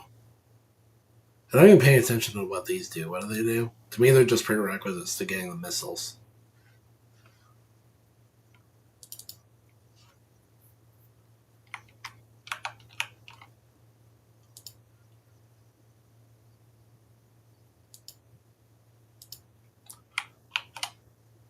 But yeah, what I was saying about how this is like the one of my worst streams ever.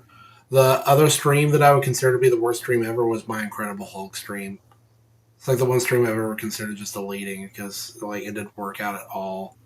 Uh, it wasn't what I thought it was. I thought it was like some cool undiscovered Incredible Hulk movie. It turned out to just be the '90s Hulk cartoon that everybody already knows about. And then the playback was so arse. Like it was just constantly skipping and choking.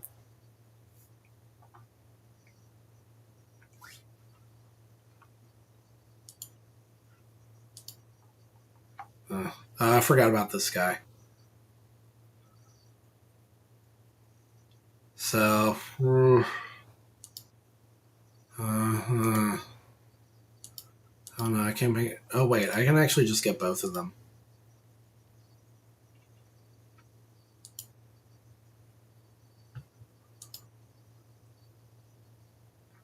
Uh, I'll do it like before. We'll get this and then this, but now I think I'm gonna build Metal Path because why not? I can use it to get some money. But yeah, that stream was. Ooh, that stream was dog water. Truly, truly terrible. It's honestly like a stain on the reputation of Cross Age Productions. I really ought to do something about that. Because not only was that like dumb, bad content, um, but also I remember just being, well, kind of the way I am right now, just in a fog. Except at least this time I have an excuse, right? Like I'm sick, but that time I was just, I don't know, my head just wasn't in the game. I don't know. I guess that's a form of content in its own way. Yeah.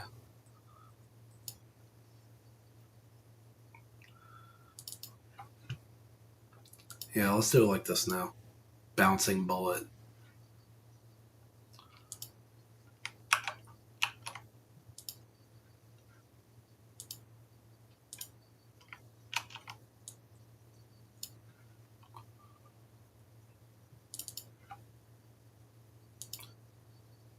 And then, ooh. Okay. Okay. That's fine. Wait a minute. I think I'm just now realizing something that I'd never known before. These fortified mobs, the balloons inside the mob were not fortified, were they? Is that how fortifications work? I always assumed fortifications worked like camo or regrow, where if one balloon has the property, then it has the property all the way through, like through all of its layers. But you break the fortification and then that's it. It's just done. Like you break the fortified layer and it's not fortified underneath. That's that's curious. I mean, I don't know. Maybe my eyes were just playing tricks with me.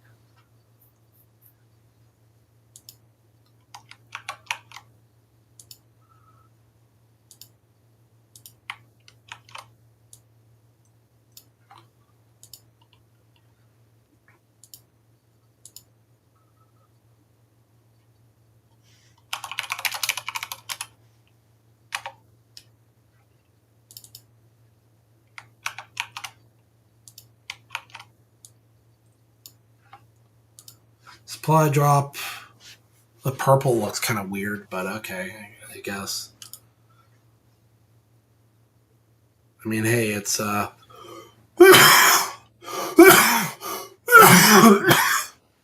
excuse me. It's kind of Halloweeny, right?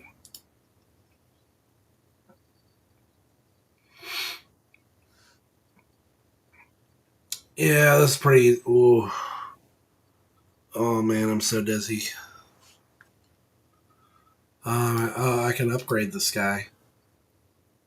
I can get Elite Defendor. Does anybody remember Defendor?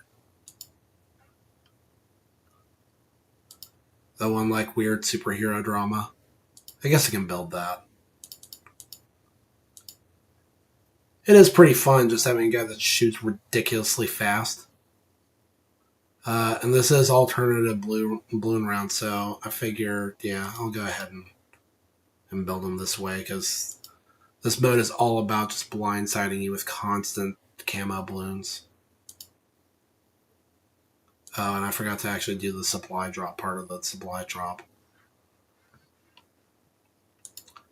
See, are you maybe figuring out why I'm not into activated abilities? Because you then have to remember to actually use them. Mm.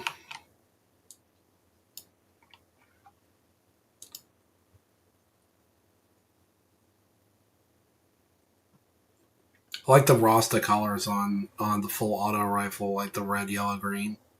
It's more like orange, yellow, green, but whatever. It's festive. It's not what a sniper would use, but okay.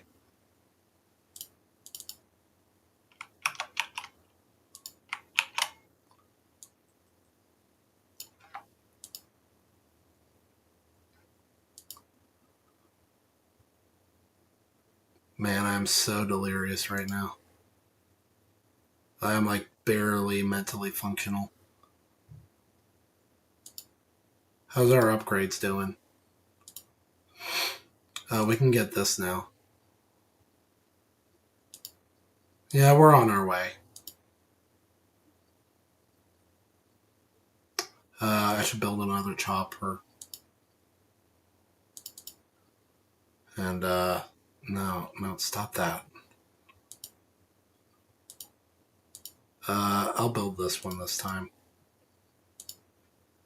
There you go. Man, the razor rotors are so freaking cool.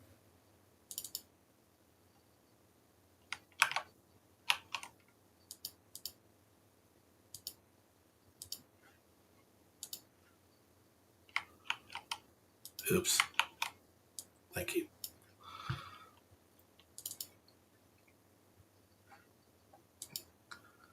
Just like a Beyblade. It does raise like a weird question about BTD though. Like you're up against balloons, right? So the balloons float, but they can get hit by stuff on the ground, like road spikes. That doesn't really seem like something that would normally affect a balloon or a blimp.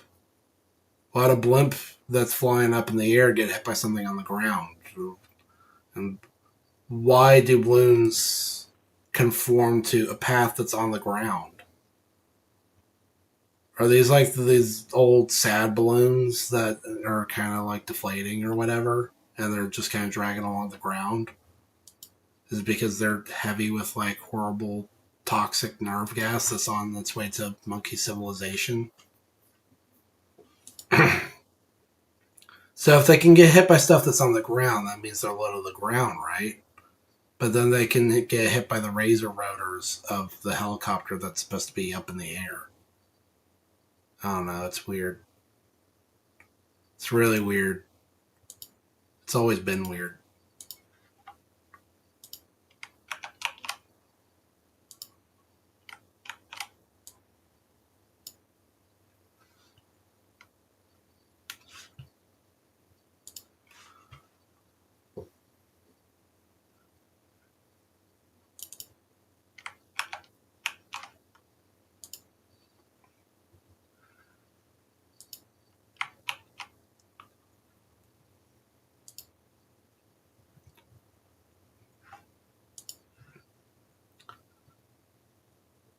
Yeah, it looks like the regular balloons inside the fortified blimps aren't actually fortified. And unfortunately, I didn't actually pay attention to see if the mobs inside that fortified BFB were themselves fortified. I don't know. Fortification just works way weirder than I initially thought.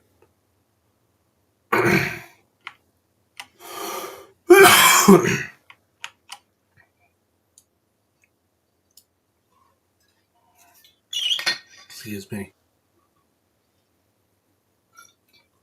Yeah, I can't believe I forgot my steroid. It's 6 o'clock now. There's absolutely no way that I'm gonna take my steroid now. That would just ruin my sleep cycle. It's impossible, and I keep forgetting to do the supply drop. So yeah, I'm just gonna have to skip that. That's very sad.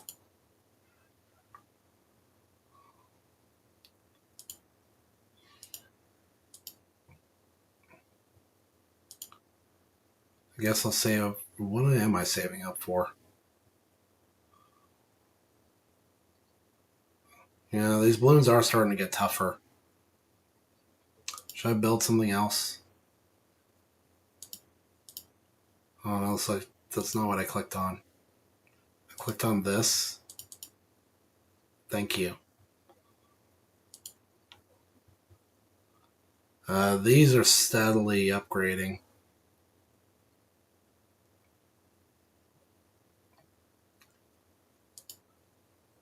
If I want to get the last like non-Paragon upgrade before the end of this, I really should go ahead and build one more submarine.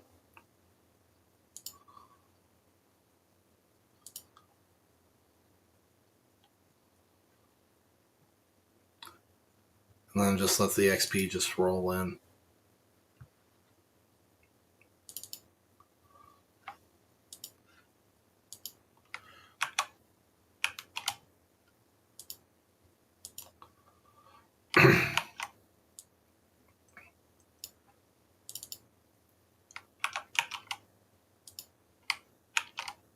Yeah. So what I'm doing right now on the other screen is I'm taking the all the cards that I just made and compiling them into slides. So I'm taking all of the like Air Nomad cards and putting them on a slide together. I'm taking all the Earth Kingdom Heart cards and putting them on a slide together, just to make for like a nice little presentation.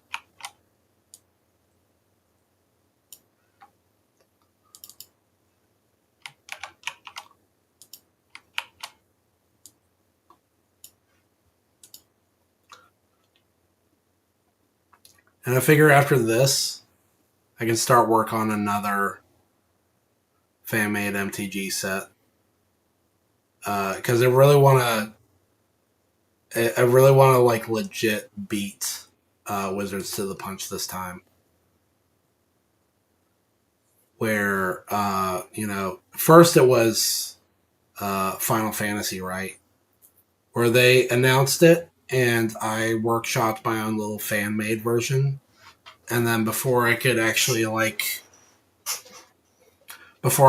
started work on it, they were already starting to spoil theirs. And so that was very disappointing to me because I didn't get that called it moment where I look at the cards that they come out with and said, "Oh, I thought of that first. I thought of that first. That was my idea. That was mine." And then so fortified BFBs explode into fortified mobs, but fortified mobs don't blow up into fortified ceramics. That's weird.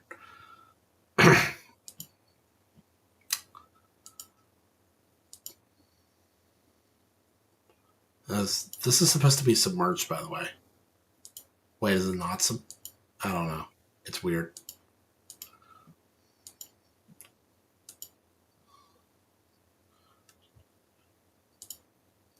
Okay, what can we upgrade? We've got lots of money now. Okay, this guy's finished. He's all finished, so he doesn't need any more money. It's not like there's a sniper paragon or anything.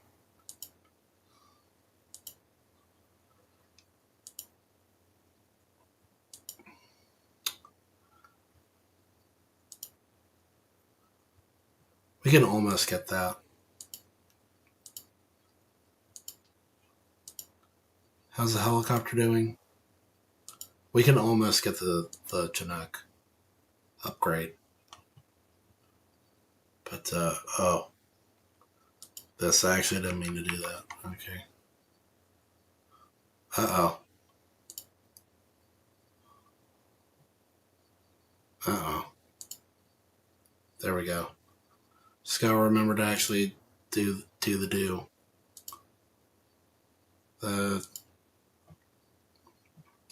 Yeah, let's do this.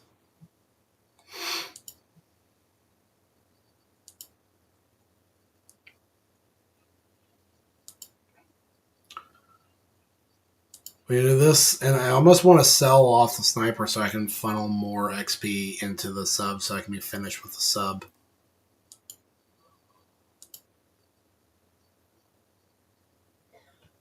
I don't know. We can try it.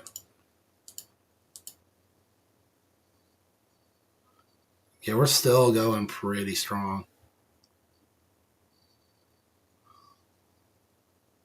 I just want to funnel it into like towers that still need upgrades. Okay, yeah, that's good.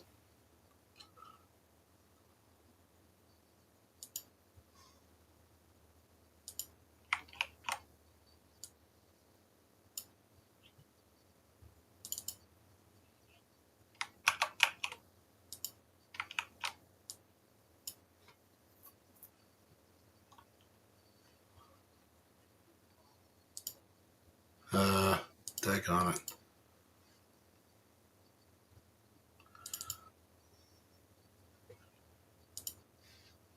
Uh-oh. Be careful. Not paying attention.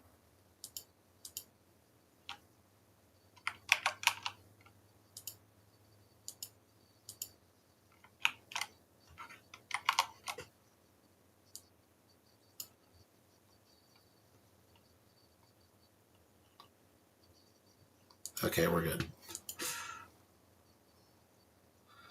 We're good. We're good. Everything's good. And it looks like we are going to be able to unlock the last upgrade.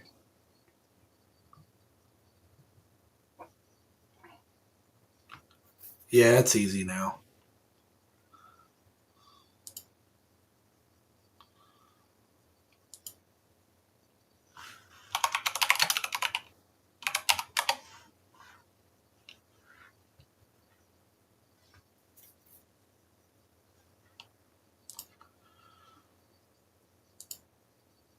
Bam. I forgot to actually do it. There you go. I'm not worried about the paragons. Like, whatever. Those I'll just unlock naturally over the course of time, I think.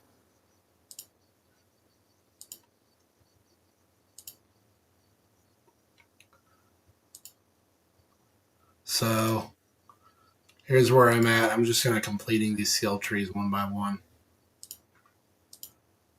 Alright, completed heroes. I'll finish up support next. And then, I don't know what to do after that. Magic's not really essential. Although, mana shield. But also military conscription. And primary is pretty good just from top to bottom.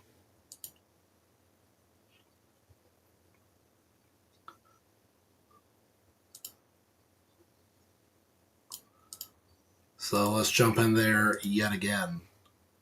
And this time we're going to do Impoppable.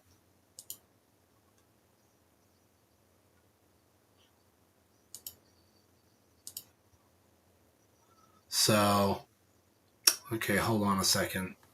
Now I gotta do a bit more thinking because this is upgraded, this is upgraded, these.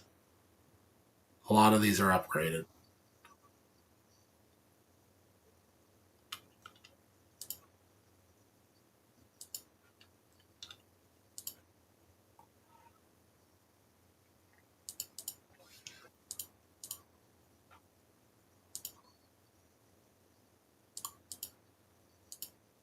There, that should suffice for now. And you'll notice my mind isn't on farming whatsoever. Like, I really don't care. If you're trying to get XP, then you really shouldn't be farming in the first place because the farms take the XP from other stuff.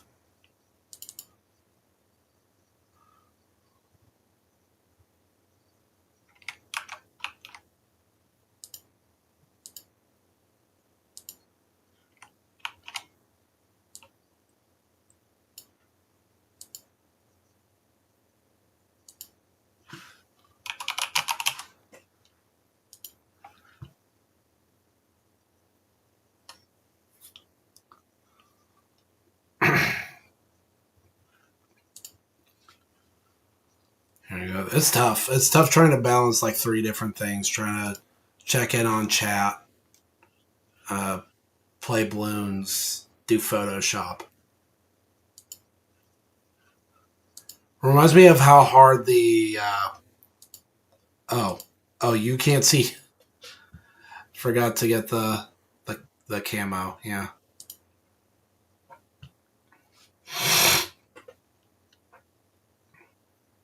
Uh, uh, yeah. Speaking of like splitting your focus, it reminds me of how hard the super boss was for The World Ends With You.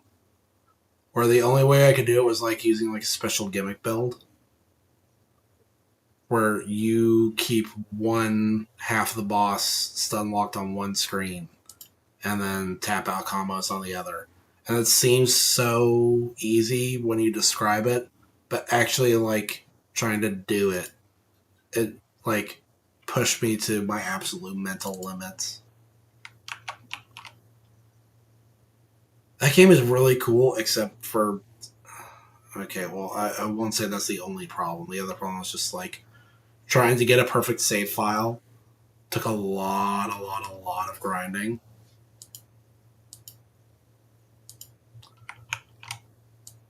Didn't particularly care for that.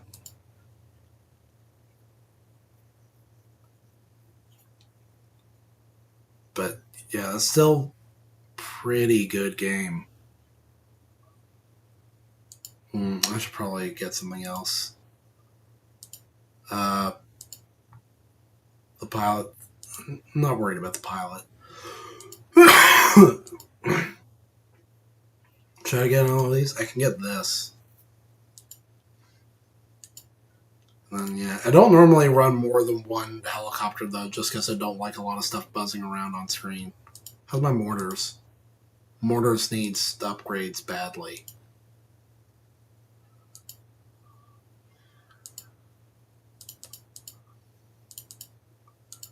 So there you go.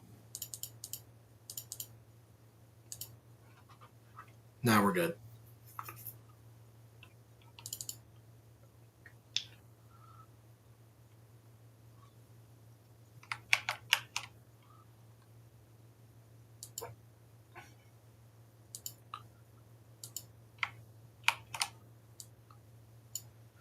The thing that makes this hard is because of the more limited space that I'm working with.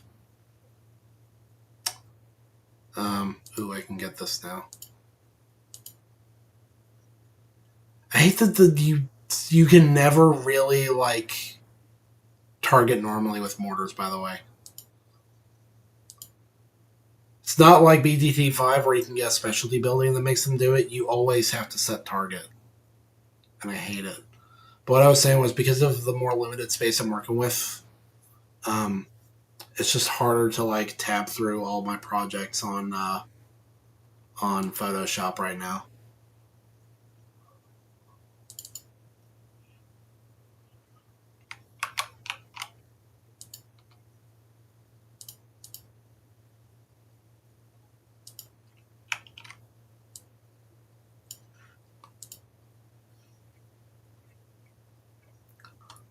Artillery battery is really cool though.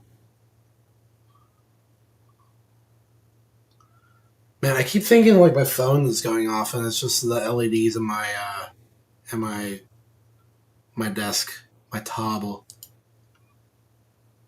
I can get another one of these. Crank it up.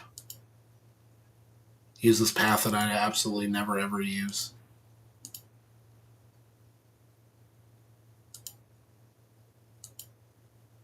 There you go. And that'll be good for a while.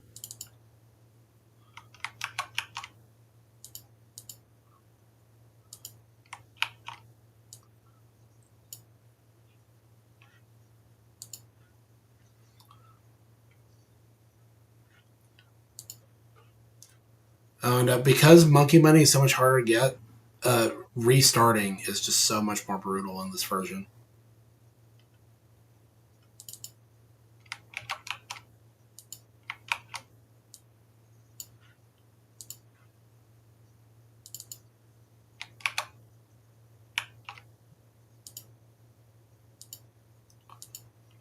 Like, it really cuts into your budget for other things, and you really don't want to do it. It's almost like Devil May Cry that way.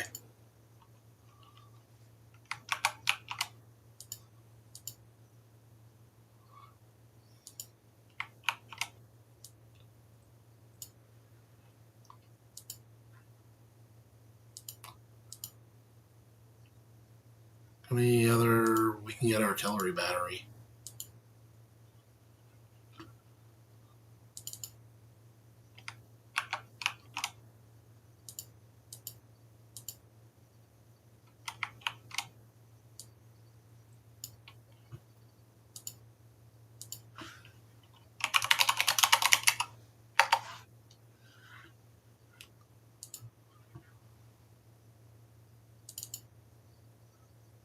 Ooh, that's rough. Because all my stuff is tied up in mortars, like stuff that can push through them, that's harder to deal with. I should think about that.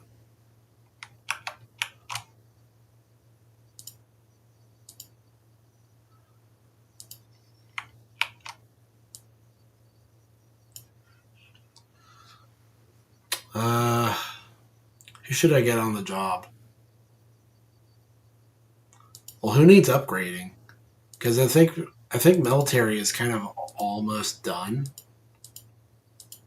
except for again, obviously paragons, and I just don't feel like running more than one helicopter at a time. How about I could run like a super monkey,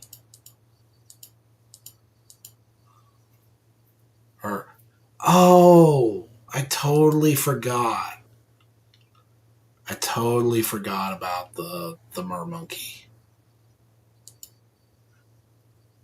So we can go ahead and get that. We can get like a bunch of those.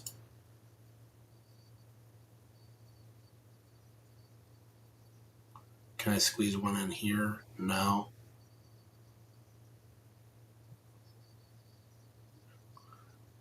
Oh, okay, just two of them, but whatever. We can get a couple of those. And a super monkey for good measure. We can put him over uh,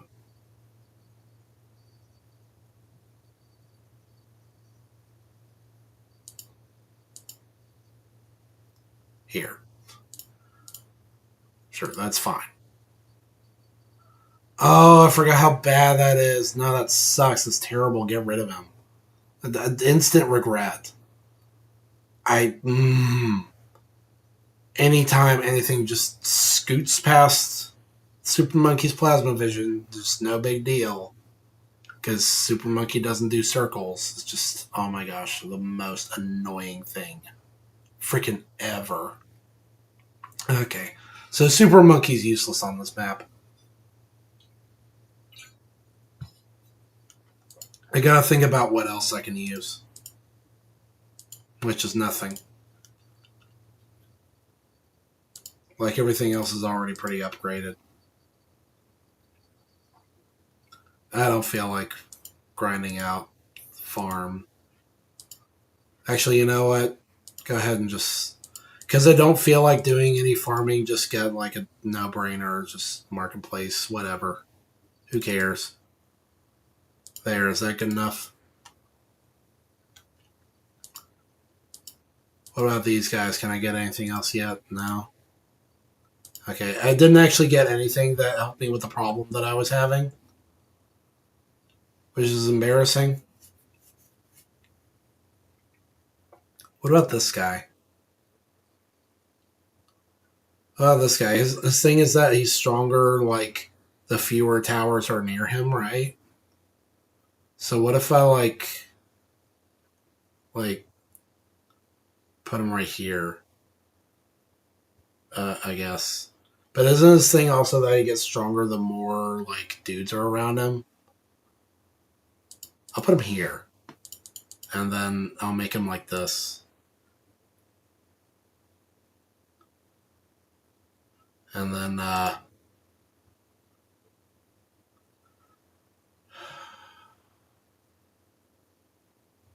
trying to figure out... Does he have lead popping? I don't know. I'll give him camo popping at least. I don't think I can give him lead popping if he doesn't have it.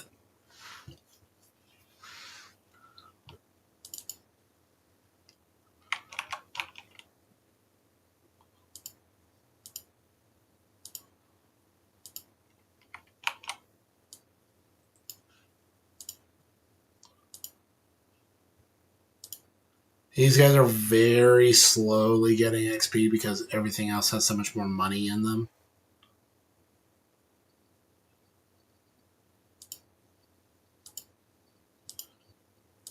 It's super duper slow getting these guys leveled up because they're not a priority.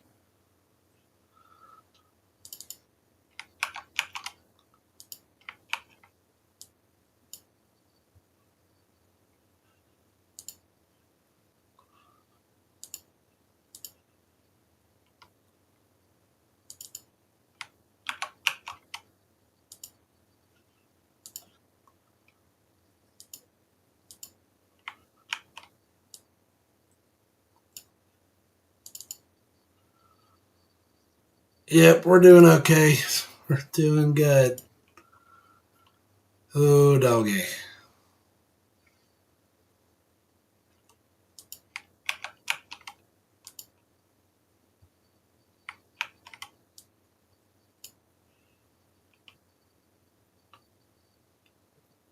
I should just go ahead and get the Apache Dart chip. I'll save up for that.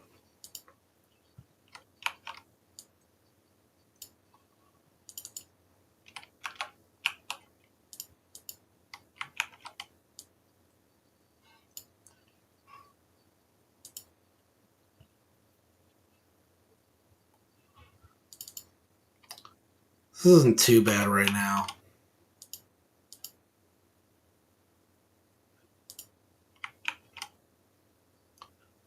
Okay, maybe it's getting pretty bad.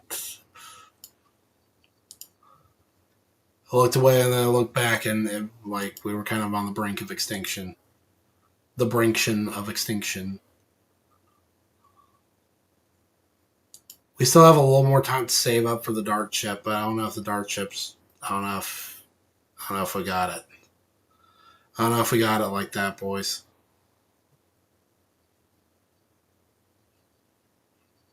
Yeah, this is really slow going. I should have gotten the Central Market. Oh no, wait, the Central Market's also super expensive.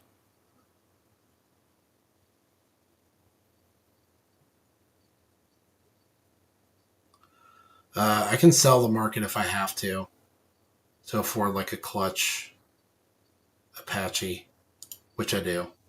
Sell, buy, and I don't know. Is there even a remote possibility that I might be able to like slow these guys down here? I don't have nearly enough money. Oh, Apache's really strong though, so I'm not too worried. Okay, that's fine. That's whatever.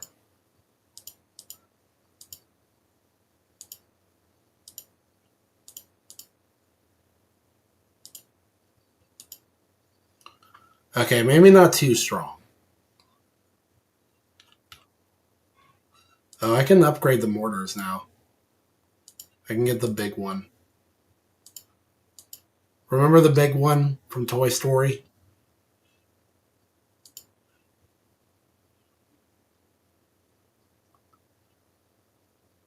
Man, I'm so sick.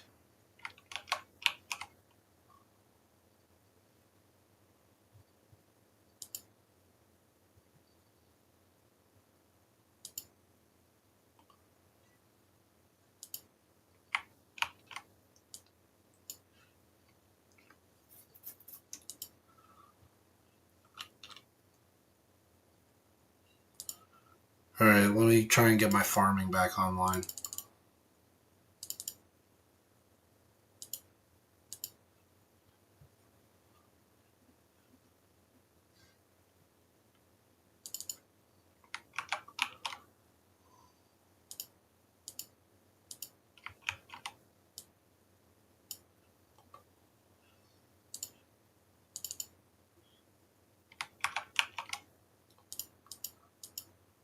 Whew.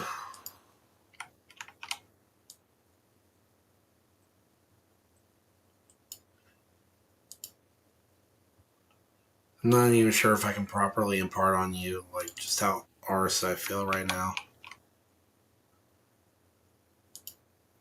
It's the feeling of having water in your ear that just never ever goes away, no matter what. And also the feeling of just having like a mild uh, fever where you're always tired and slightly dizzy and slightly delirious. It would have really helped if I remembered to take my steroid, but I didn't, and I can't now. There's absolutely no way. It will ruin everything. Thankfully, the cough isn't nearly as bad now as it was before. Like, you have no idea. There were so many times that I considered just canceling the stream outright because I just couldn't do it. And this illness has also put a major damper on other projects that I was working on. Like, I really want to try and squeeze out some Halloween stuff before the end of the month, and I just don't know if I can do that. I think Halloween's gonna have to go into overtime here on Cross H Productions. I don't think too many people will complain about that though. But I still gotta finish the video that was supposed to come out on Father's Day, which I actually did start editing again.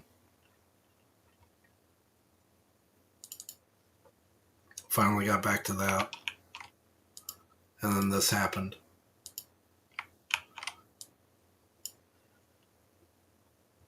But trying to work when you're sick is so punishing. I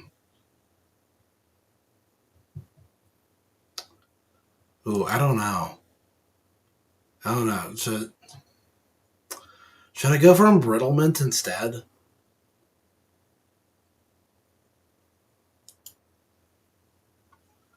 Because they could slow guys down and let the mortars work on them, or make them more vulnerable.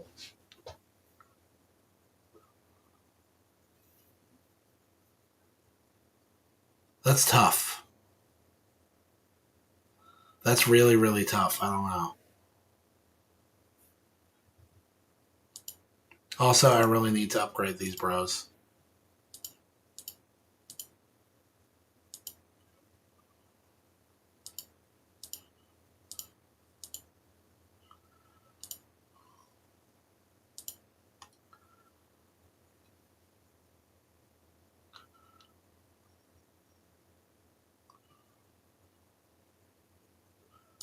You know what? I think I will go ahead and go for embrittlement. This is like right where it's all going down, right? Yeah? Okay. How's upgrades for everything, by the way? Anything ready to be upgraded? This is. I can get the upgrade that I almost never use. Actually, that's not true. It's not that I almost never use it, it's that I actually never use it.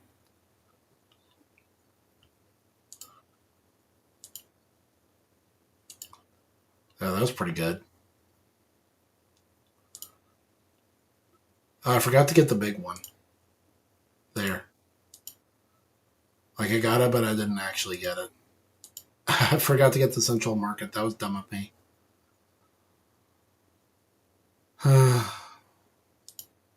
Why did I do that?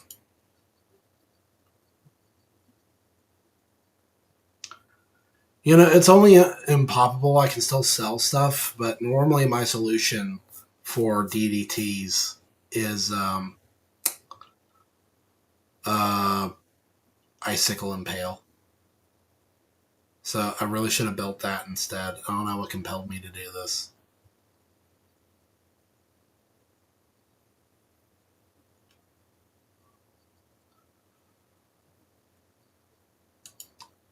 I guess I can try Super Brittle. I'll give it a spin.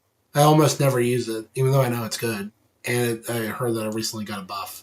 Okay, there's our central market. There you go.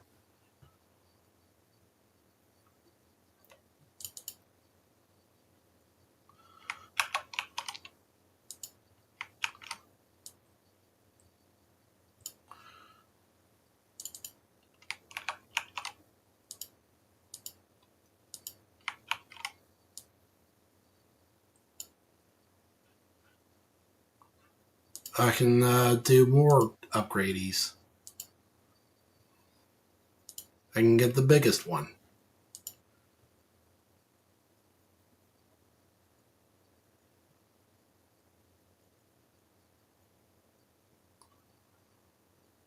Uh-oh. Uh-oh. Uh-oh. Uh-oh. Okay, it might be about time for me to think harder about what I want my defense to be, because this ain't cutting it. We got a long way to go before we can get Apache Prime. Dang it. I may want to overhaul my defenses.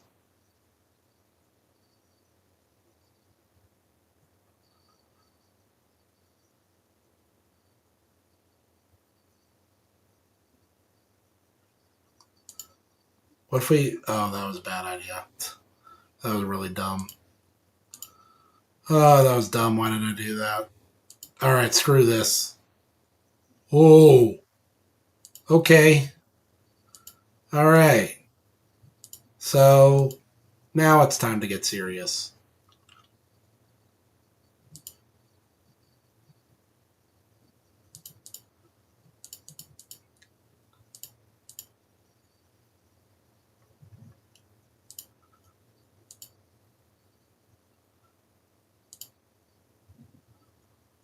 I think now it's time to actually concentrate on this game.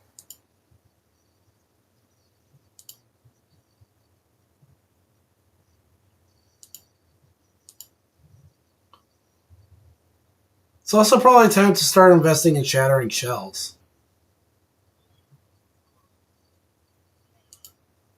Because these fortifications are getting really annoying.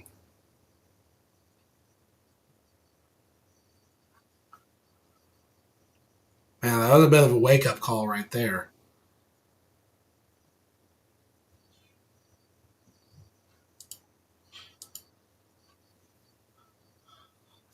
Come on. Shattering shells, let's go.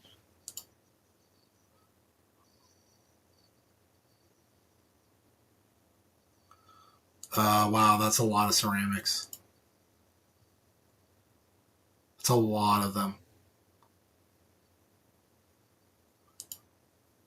Whew.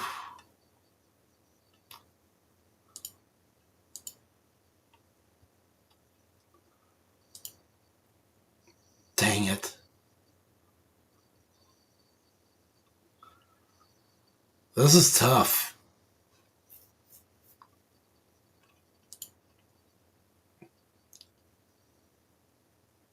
I'll get this little dude right here to help with these ceramics. Even though I was really saving for Icicle and Pale. DDTs are going to be really hard at this rate.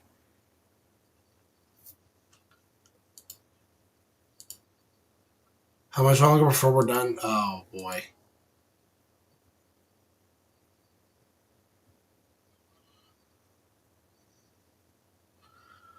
Oh, boy.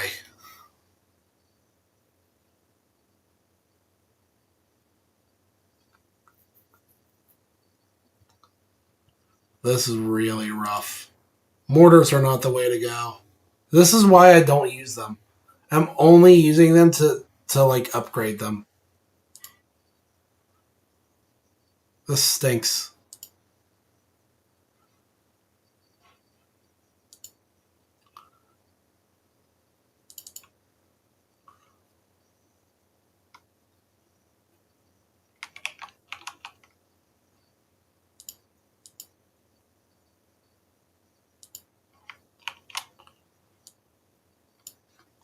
And the more I have to concentrate on this game, the less I can concentrate on my project.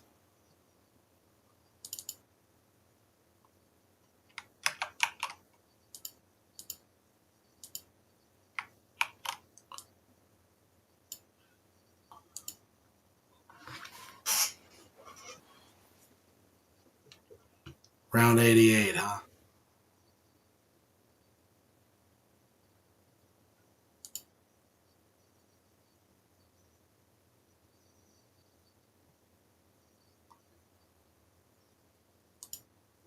We're a long way from being able to afford Icicle and Pale. Long way. Hey, it's a little better now those fortifications are gone.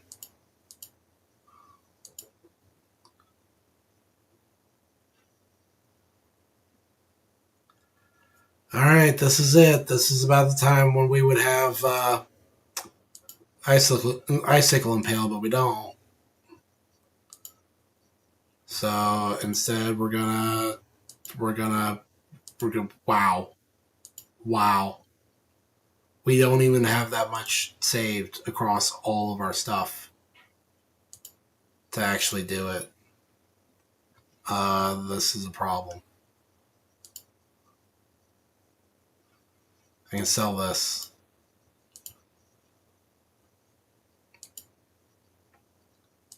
There, that's better.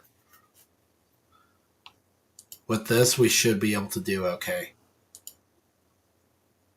There, see? The one thing about DDTs that's special, the fact that they go super duper fast. And the icicle impale just shuts it down. Makes it so that it doesn't even happen.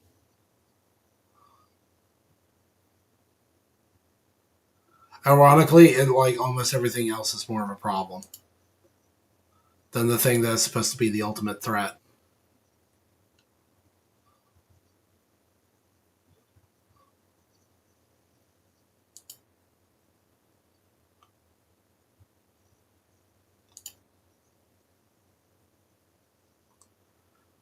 Of course, it also doesn't help that I'm still stuck with just one hero.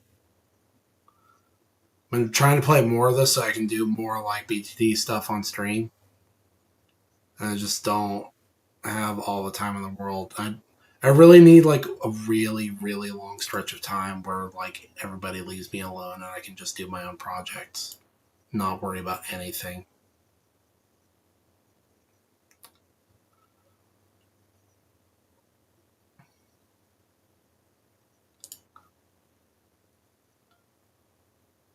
Oh golly.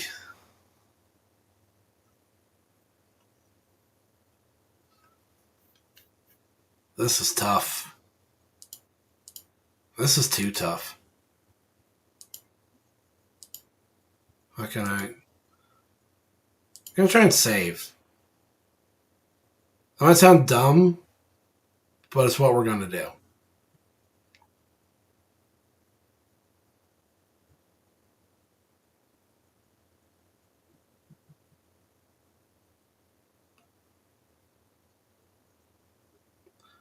Okay, well now it seems pretty bad.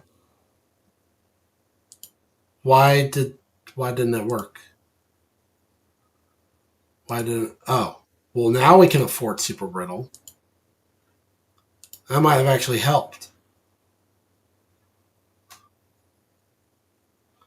There's no way I'm gonna start it all over.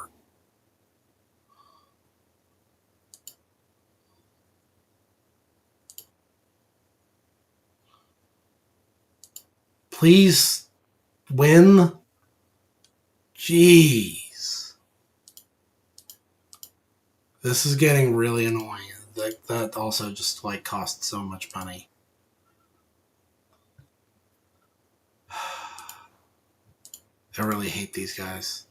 These are terrible towers.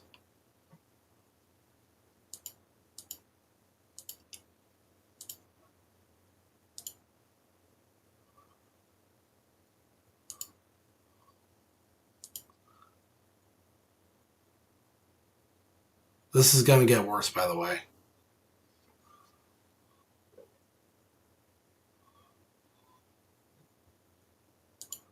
Maybe we can save up for an Ultra Juggernaut. It's getting tough, though. I'm going to have to rely on my activated abilities a lot.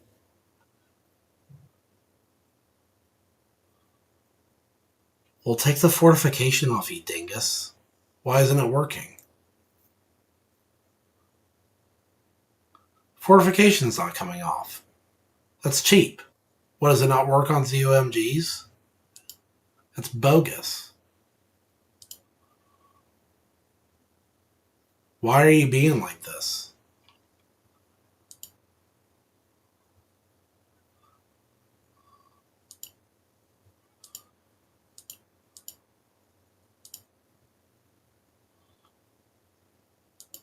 Well, no, that's a useless upgrade. That is a genuinely useless upgrade.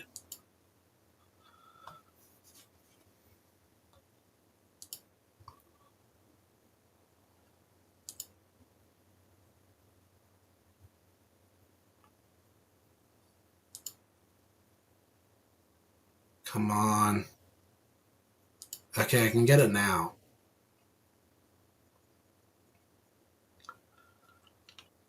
You can't see camo, though. Oh, I meant to get... No. This. We were able to get this at some point.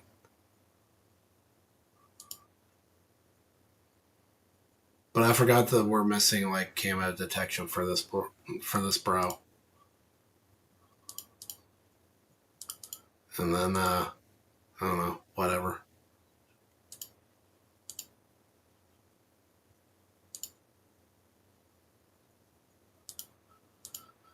Okay, last dance. Let's freaking do this. Why is he so fast? He seems really fast.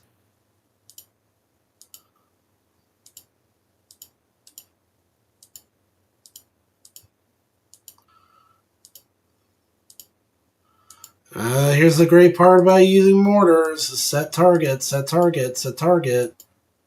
Set target. Set target. Please set target. Set target. You're not setting... You're not doing it.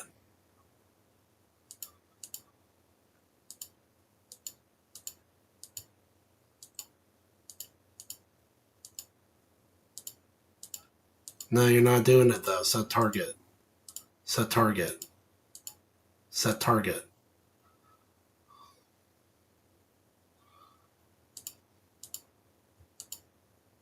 Set target and then do this.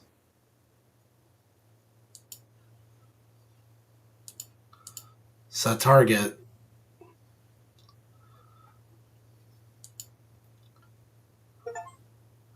Why?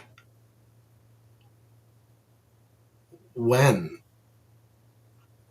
Nothing happened. We didn't even see. Screw you. Nothing happened. Nothing bad happened to me. Some of these pieces of garbage. These towers suck. I hate mortars. Mortars are terrible. I never use mortars. Never.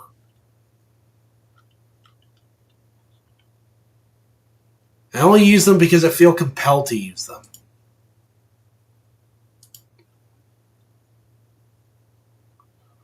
Because I want to upgrade everything.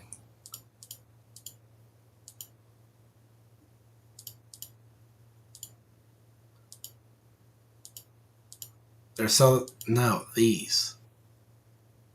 Okay, no. And you are just whatever.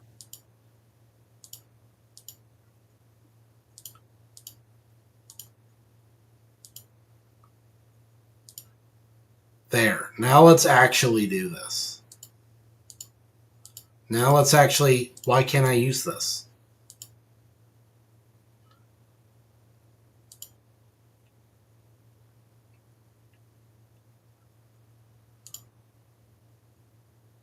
There. See how much easier that is when you don't use the stupid mortars?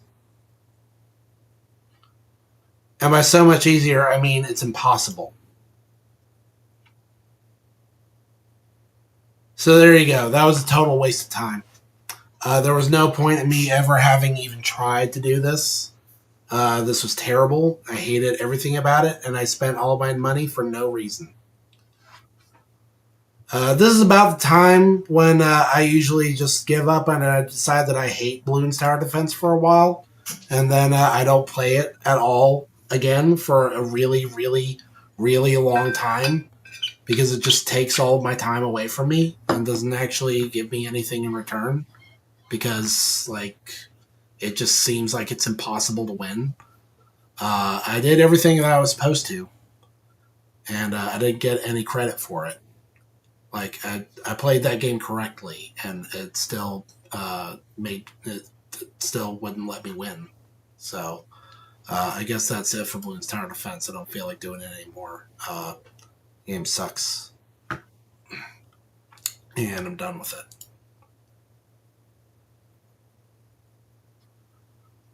So I guess what's going to happen now? Now we're going to go on like a little hiatus while I try to fix. I try to my project. I want to finish my project.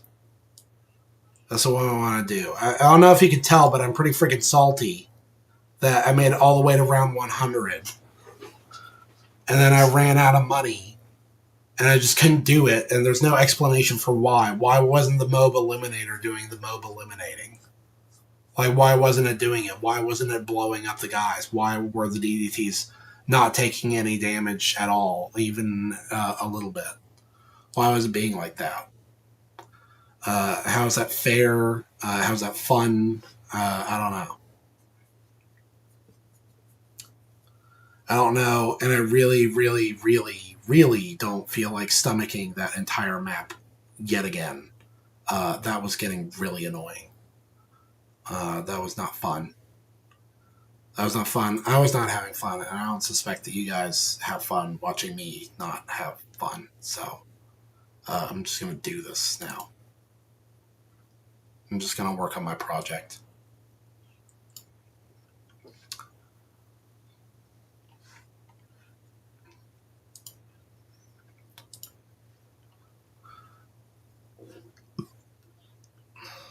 Tell you what, I'll go to like my intermission screen, and then I'll just come back when my project's ready. And I know my mic is still on. This shouldn't take long. But then what do I know? Everything that I say shouldn't take long actually takes super, super long. Because that kind of feels like life. Life feels like everything that feels like it should not take long at all, everything that should just be instantaneous, is actually like this massive time vampire that absolutely ruins all of your plans.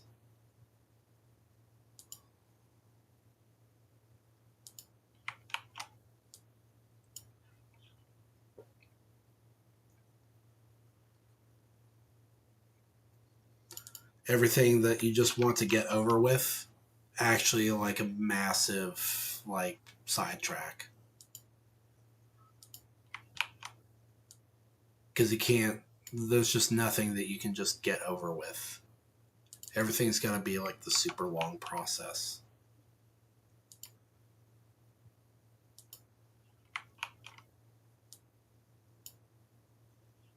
That is, I'm actually going to just, here,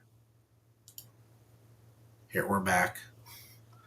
We're back as I'm just ranting right now. And so I might as well be on screen while I'm ranting.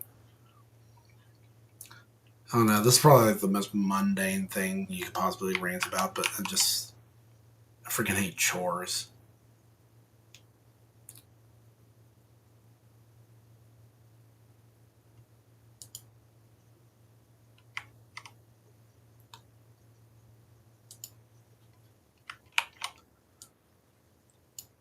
I hate grocery shopping, especially because unless I'm like out on a little culinary adventure looking for something new to try, then I'm just like, no. It's just going through the same process over and over again just to keep eating the food that I'd already been eating.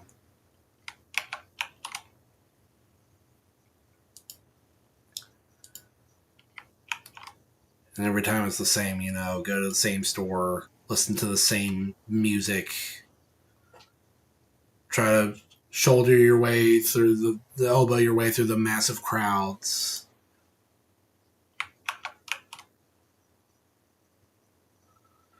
Go to the same place through the same crowds, listen to the same music and the same food, sitting in the same lines.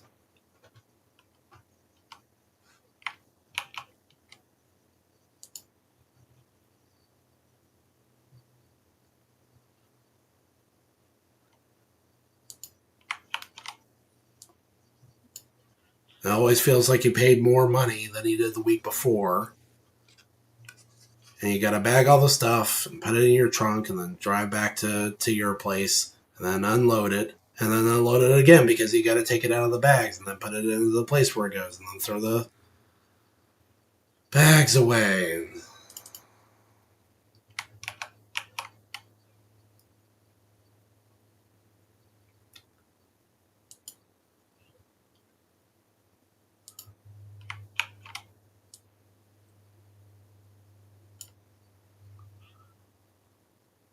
And then the other thing is like doing laundry. I hate doing laundry. I hate how it feels like I'm constantly running out of like clean towels. And getting more towels is the solution because then you have too many towels. They don't all fit in the washer. So you got to keep washing them every week. That's the other big thing that I hate about chores is that there is no getting them over with. It's not like I can do my laundry and be like, okay, that's it. I've done my laundry. I no longer have to do laundry ever again for the rest of my life. No, I'm going to have to do it again. Oh, a week later. And a week goes by in what feels like a day.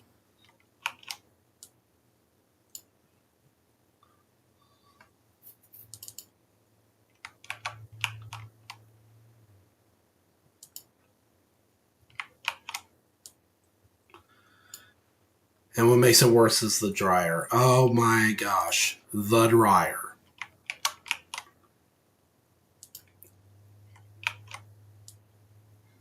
I don't know what hateful maniac thought it was a good idea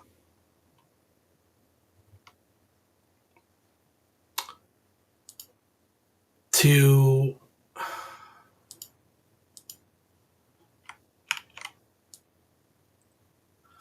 have appliances that always gotta they always gotta chirp up and sing their stupid little sing-songy songs to you all the time.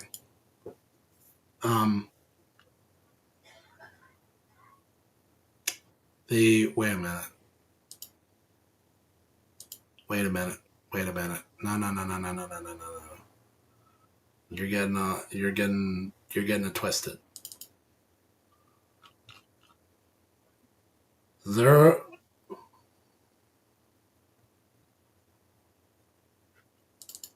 Okay, no, we're good. We're good. We're good. We're good. Open this. Oh, right. I forgot I changed it. Oh, what was I doing? Oh, yeah. The laundry. So the dryer, right? It's always got to have this chime that goes off for like literally 2 minutes. It just won't shut up.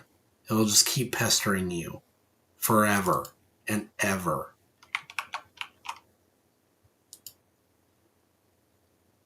And it's so, what are you doing?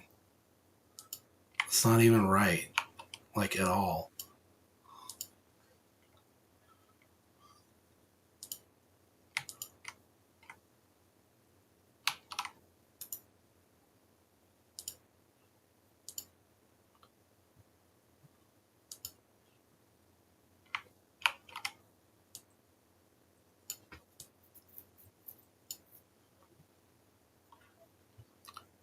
There, okay.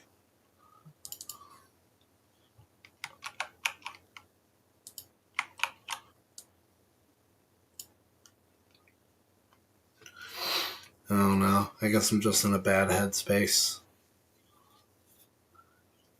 So many little things nagging.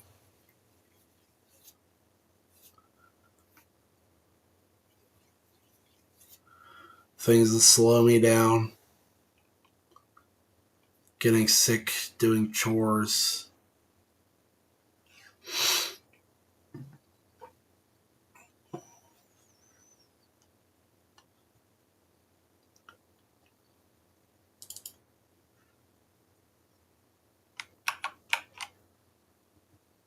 Feeling like life and the world just refuses to slow down and wait for me to actually do the things that I want to do. I just freaking need time. Don't give me time.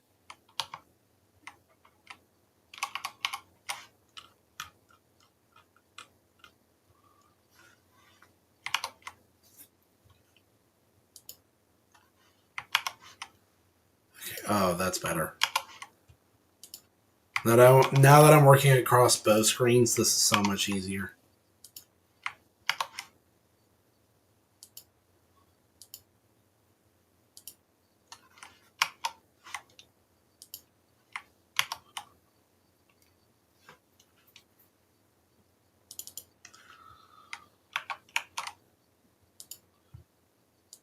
Yeah, this is going way faster.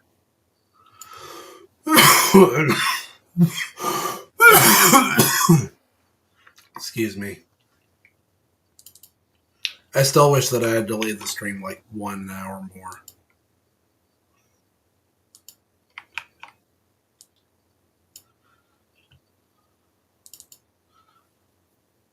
Of course, I also wish that Bloons Tower Defense 6 hadn't just taken all of my money for no reason.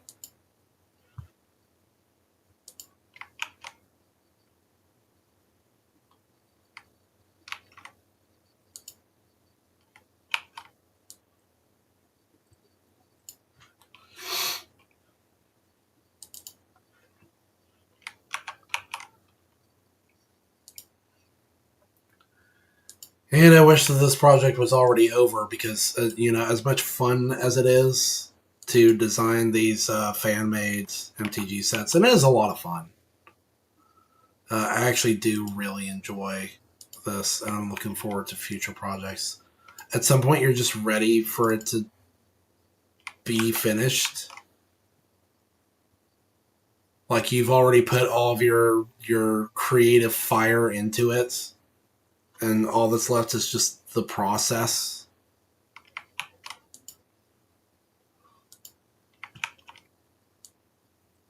Like,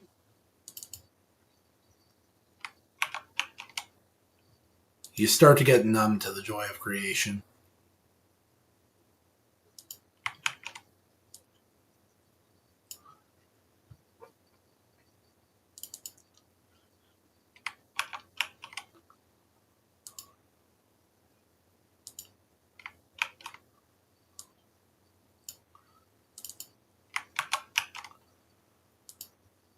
Ooh, boy.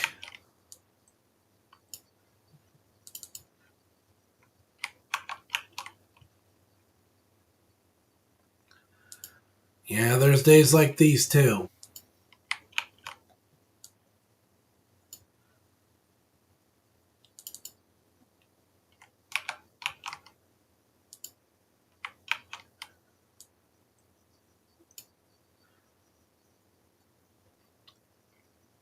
You're a streamer, you try to stay positive because that's what people want. But sometimes daddy don't want to go to work.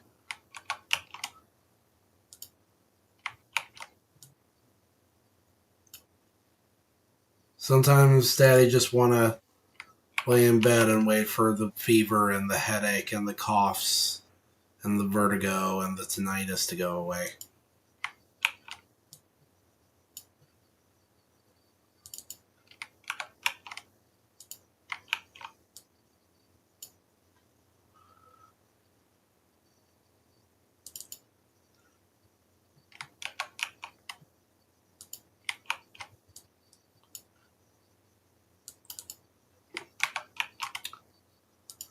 All right, slowly but surely, this slideshow is taking form.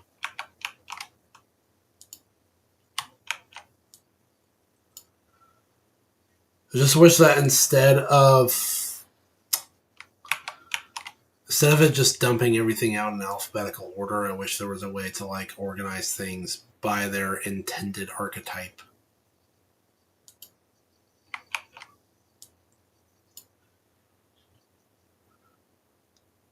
And that might be easier if I can figure out how watermarks work, but that's just not. It's not a thing.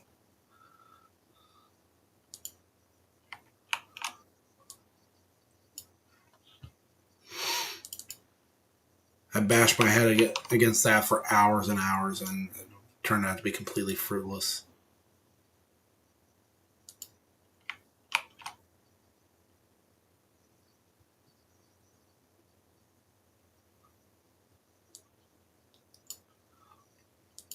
Okay, hold on a second. I want to make sure I'm not like glossing over anything, because I want to do cycles in their own presentation, their own slide.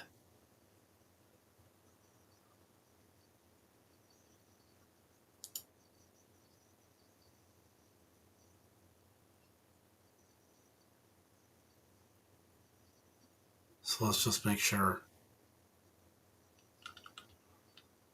I think everything is in order so far. Oh, I actually can't put that in the wrong file, but whatever. That's fine. I'm not too picky. Not everything is like hyper fixated on the realization of some sort of archetype, you know.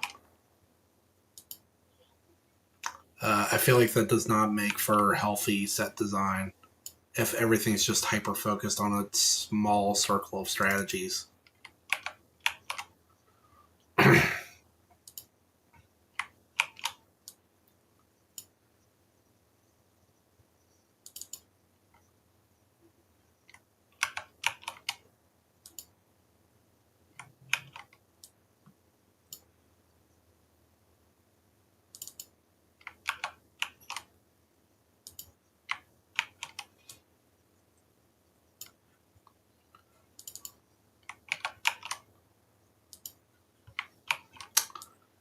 As for my next project, I don't know. I feel like at this point, I've talked enough about like a fan made Power Rangers MTG set that I want to just do it. Because I've already got the rough draft. I've had all of these rough drafts up and ready to go for a long time. Because I said it on stream before, but you know, at my old job, I would have a lot of downtime.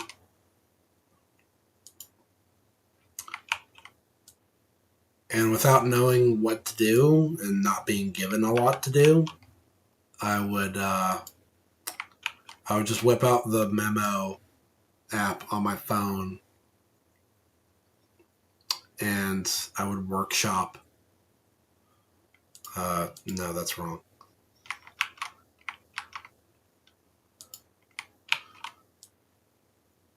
I would workshop fan-made MTG sets just for fun.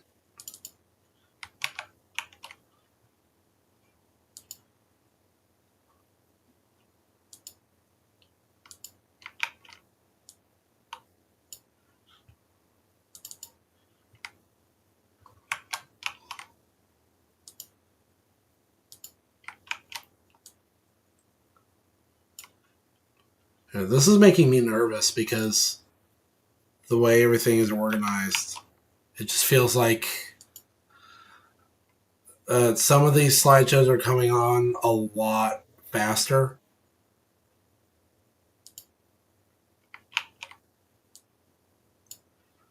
And other ones are coming along a lot slower, and it feels like the Earth Kingdom and the Fire Nation presentations are already almost done. But there are almost no water tribe cards, and I'm just wondering, like, where did I put these? Did I accidentally make one archetype way smaller than the other, and the whole set's just ruined? Like, the whole set's just a wash?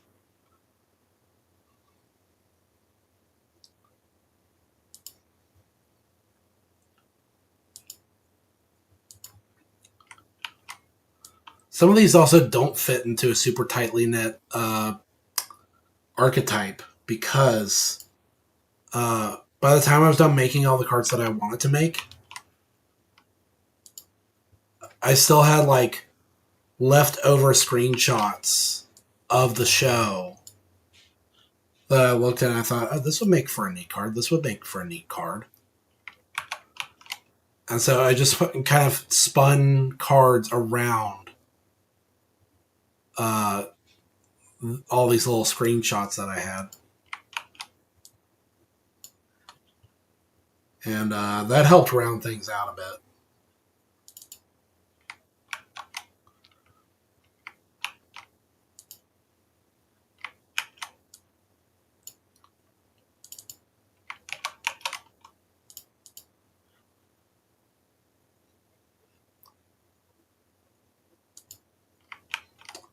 It just worries me if after all this it turns out like one archetype is way more large and robust than the others.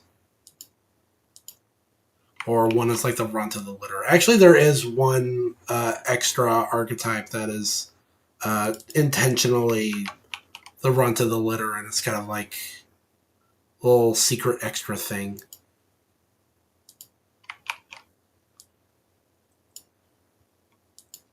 Actually, I gotta keep checking to make sure I'm not making a mistake. Making sure everything is in its proper place.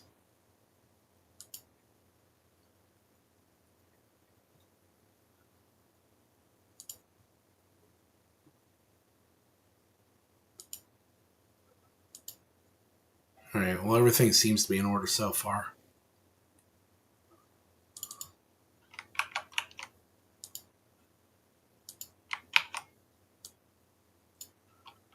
And I'm sorry you can't see anything. I'm sure this is riveting.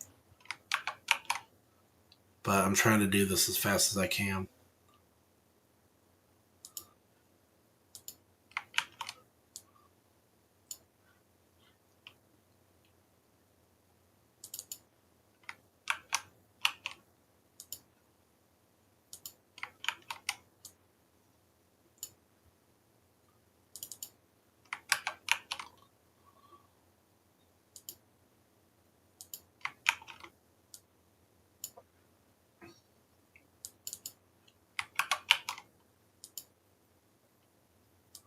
It'll be good to finally put the capstone on this long-running project. And then I can move on to something else.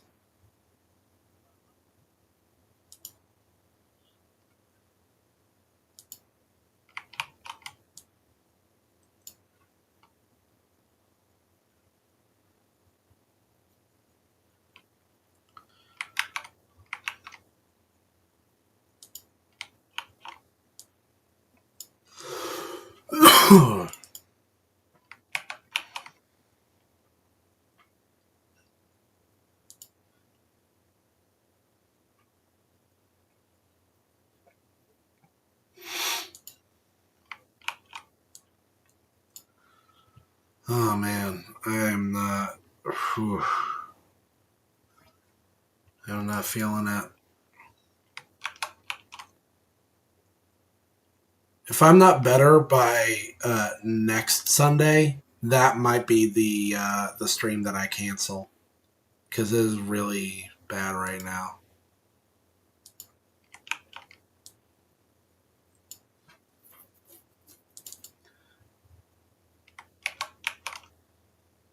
You don't know how sick I am of that feeling of just just gotta get through this. Just gotta push through this, and then it'll be better. I gotta push through this now. I gotta push through this, and then it'll be better. Then it'll be better. If I can just push through this, and then this, and this, and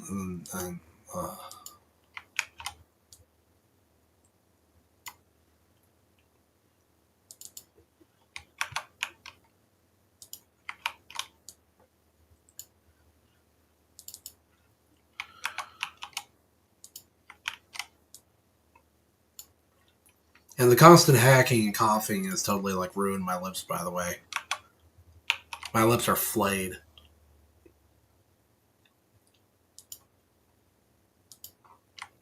And it's weird. I used to have way more dry lip problems as a child.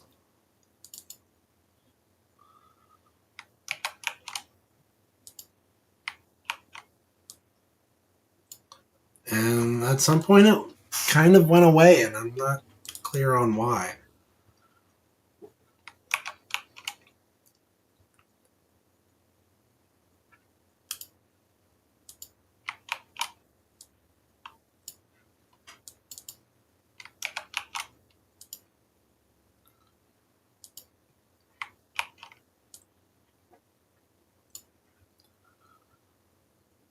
Let's see, how are we? Oh, we're about halfway done. That's rough. That's actually really bad. This is taking way longer than expected.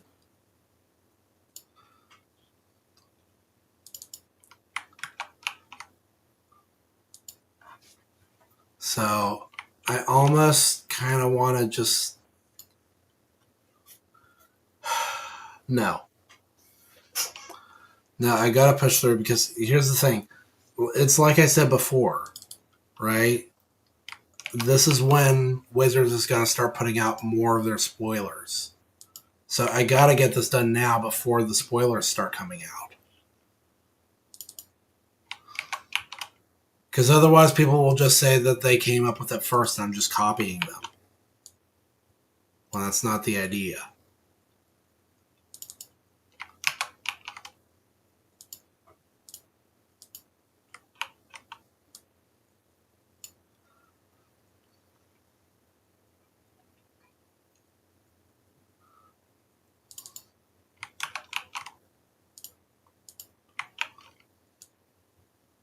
All right, this is full. But it can't be full.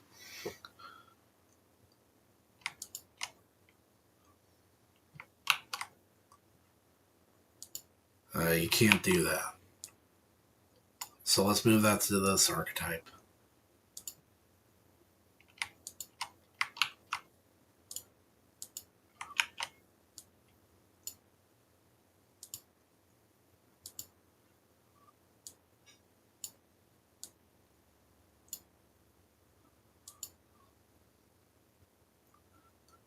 There, that's a little better.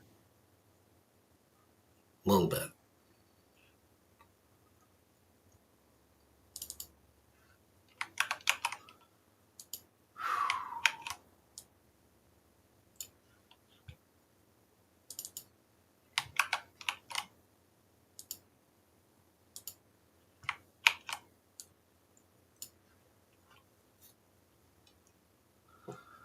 I may have made too many cards. Maybe that's just what this is. And it just went way overboard. Crazy thing is, I know for a fact that I've got another set on the way that's going to be even bigger than this. But, like, a lot. That's going to be, like, a really long-running project.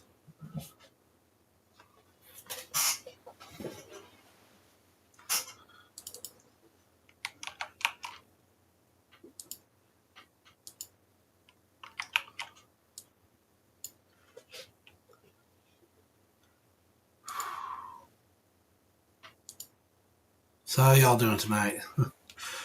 Hey, Josh and Kara. Sorry, I just checked chat. So, in case you don't know what's going on, and you almost certainly do not, here's a little sample of what we're doing. If I can get my head out of my arse. This is what we're doing right now. I'm working on a fan-made Last Airbender set for Magic the Gathering. Hold on a sec.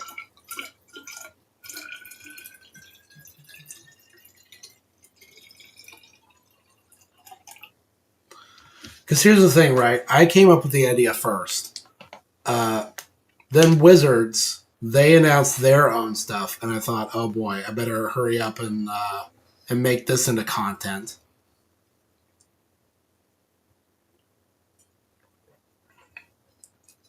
Because otherwise people will just say that I copied them. So I'm trying to push through with this because spoiler season 4, the Avatar MTG set is about to pop off in full.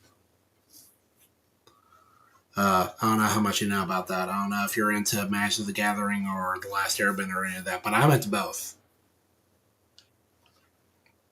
So I am very excited about this set. Looking forward to that in a big way. It's just, it's tough because, well, I've been quite ill. And trying to get anything done in this state is very difficult. Ooh, I don't feel good.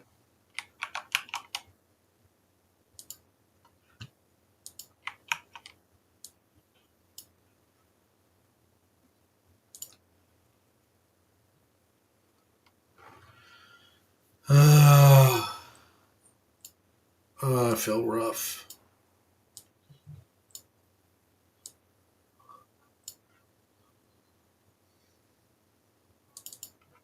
But thanks for joining us tonight. And I'm not exactly bringing the like super good, awesome, feel good, happy, fun time vibes right now. Normally, it's a lot more lighthearted around here. Right now, not so lighthearted as much as we are lightheaded. And uh-oh.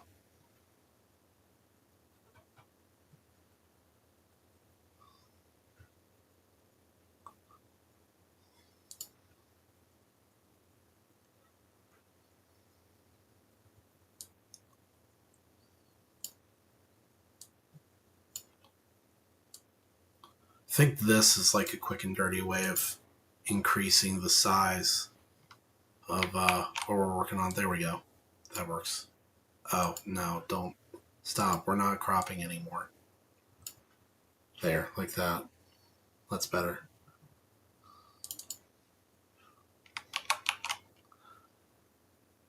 And so, yeah, I've been trying to put the finishing touches on this and just, we're going into overtime.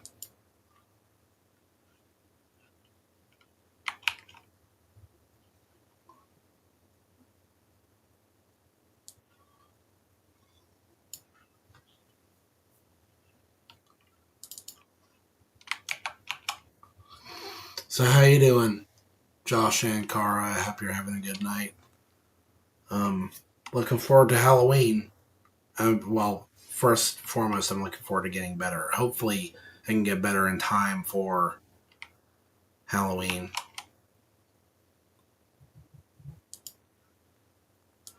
Because I talked my mom into going as Pomni from Digital Circus, and I'm sure she'll be a big hit with the kids, especially the older kids. That's something I found out, is that even though it's not really meant to be for kids, like teenagers just eat that up. I mean, I'm not too surprised though. That's typical teenagers for you. You know, even though it's called Adult Swim, all the teenagers would watch it.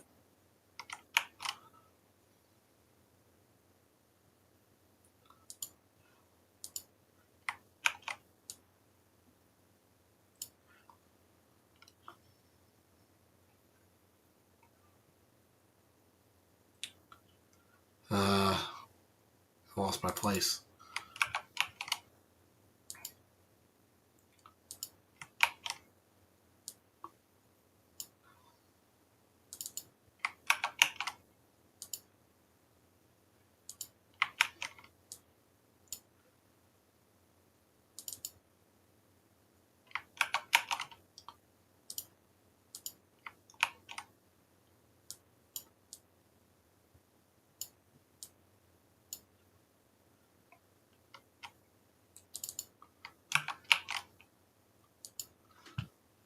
We can do it.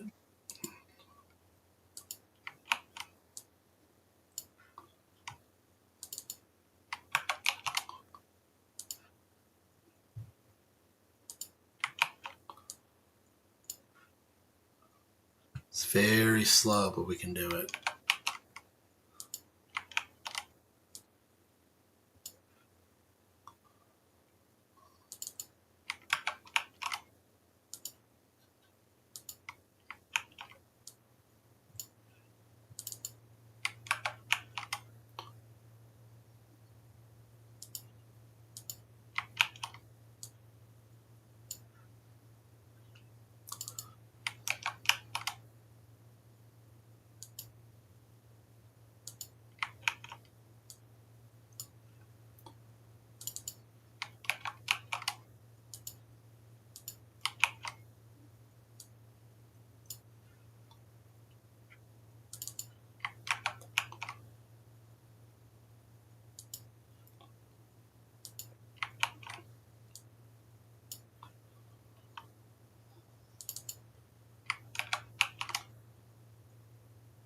I'm in the M's right now, going through everything alphabetically.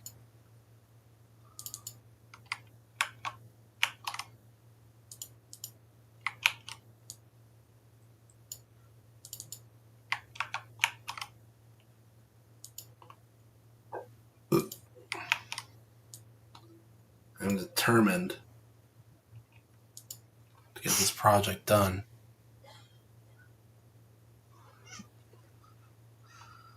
And I was nervous for a second because I noticed that two of these cards have very similar names.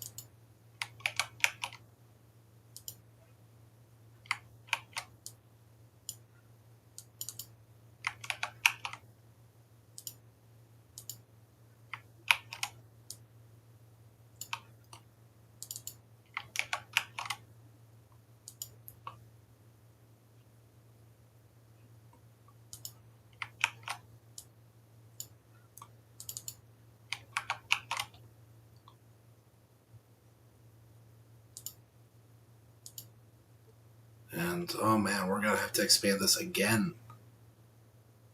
Something has happened where the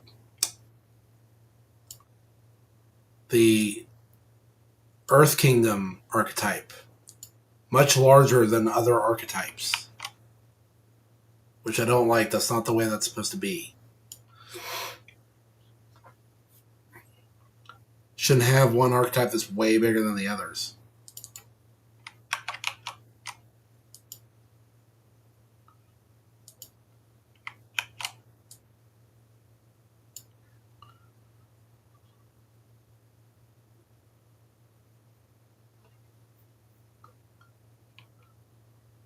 And I lost my place again.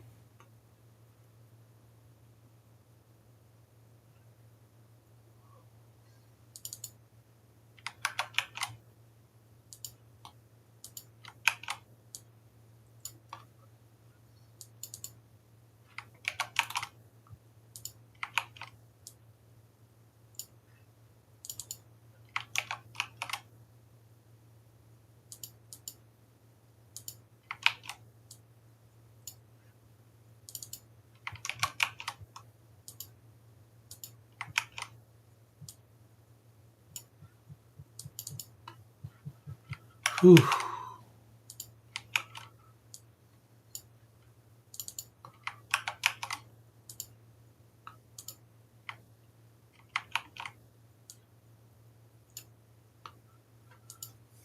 Oh man. This is something.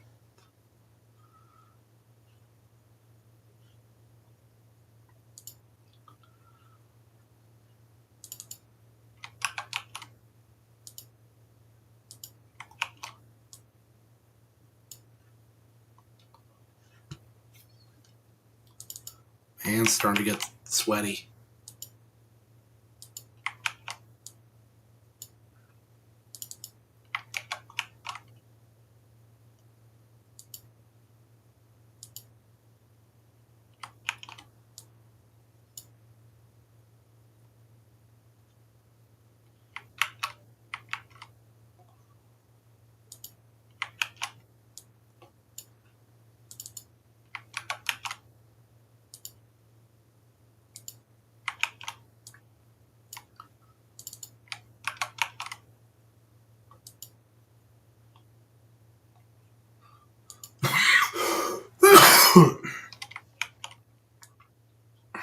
Excuse me.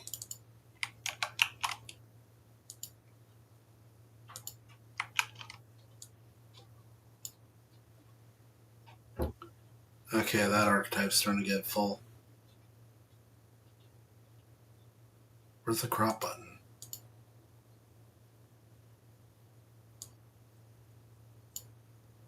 I really don't like the way crops work in Photoshop. It feels super clunky.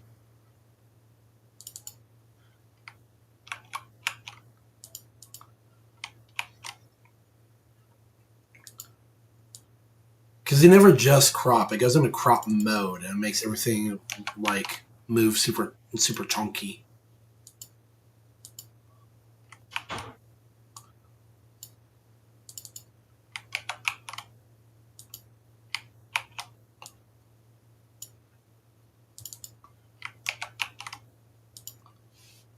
Ooh, ooh, ooh. Feels like I'm getting bit by something. Ooh, ooh, ooh.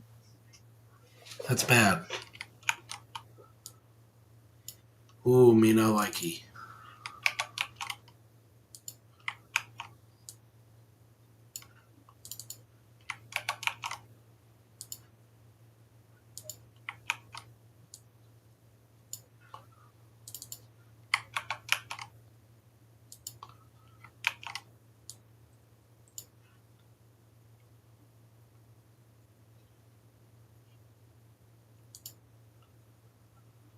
Whew.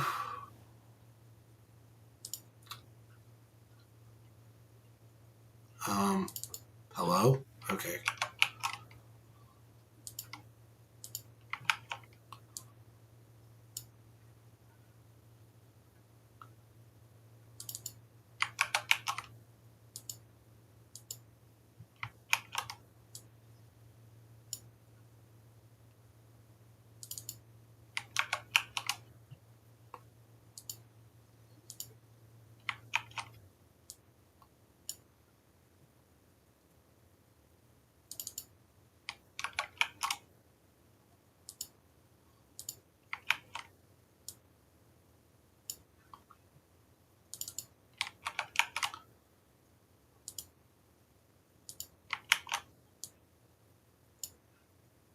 Ooh, feels like I'm getting heated up again.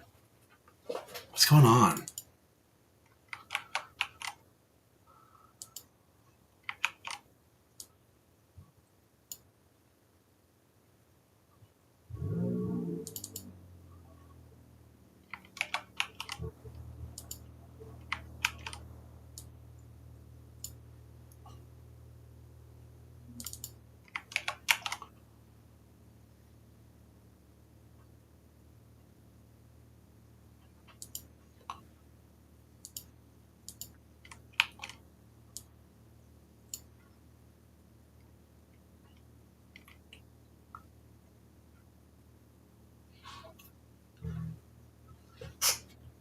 Huh?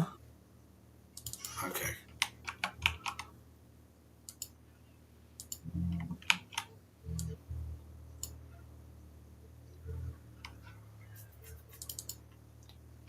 Yeah, just keep running that motorcycle out there. Thanks for that. That's not annoying or anything.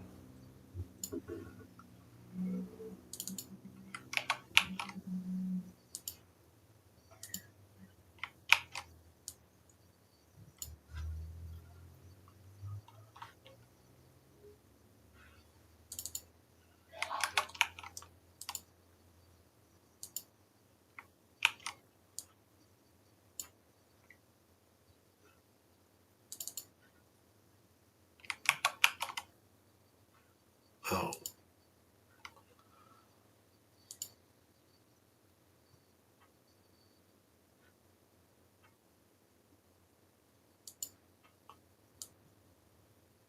Let's see, it needs to be a little bigger than that.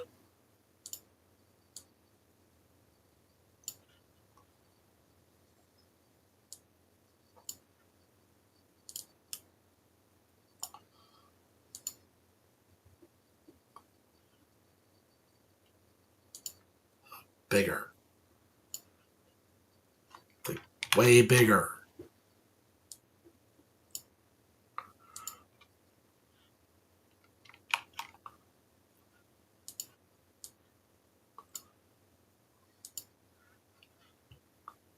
Okay, we're in the R's now.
Come on. Keep it going.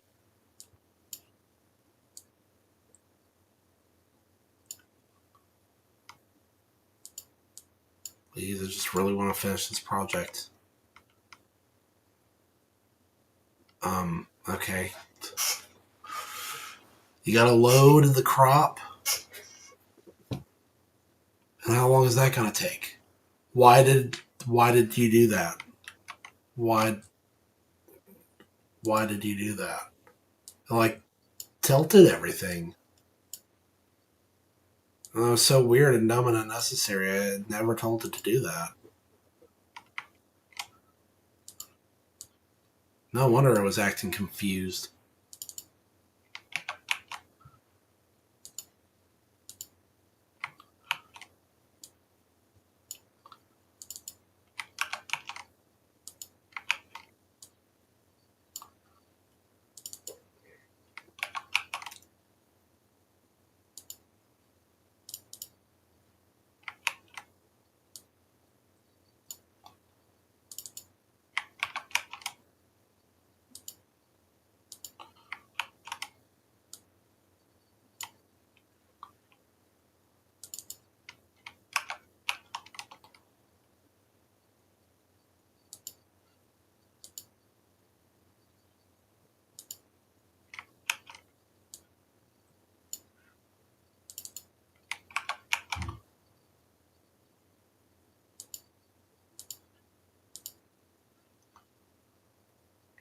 Okay, that's still too small.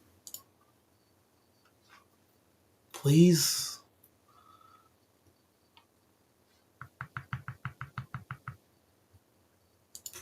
Please.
still.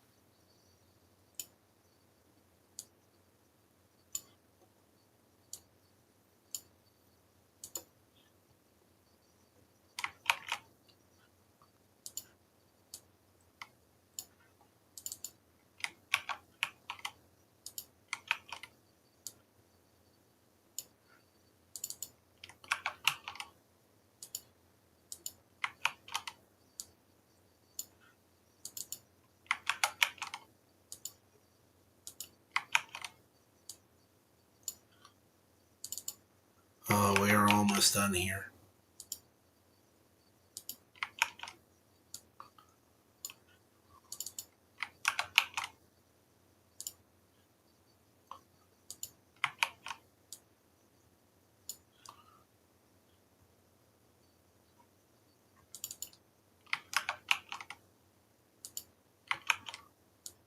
We are almost done for real, for real.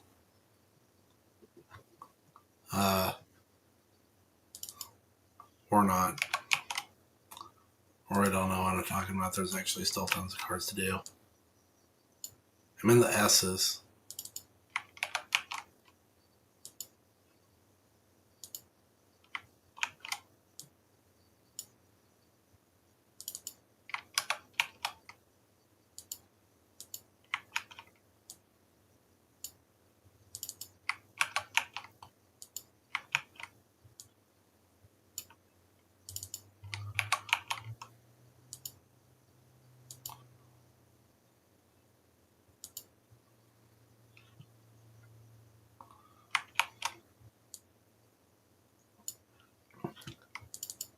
But I'm trying to do it as fast as I can. I really am.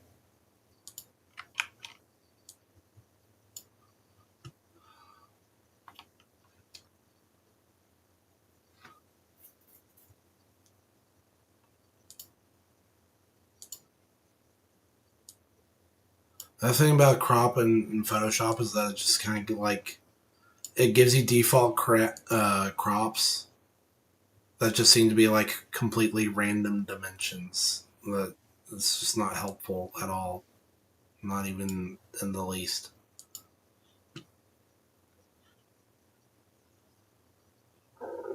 Mm. I'm gonna be ready for some dinner soon, I figure.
Oh boy, I hope I get to sleep good tonight.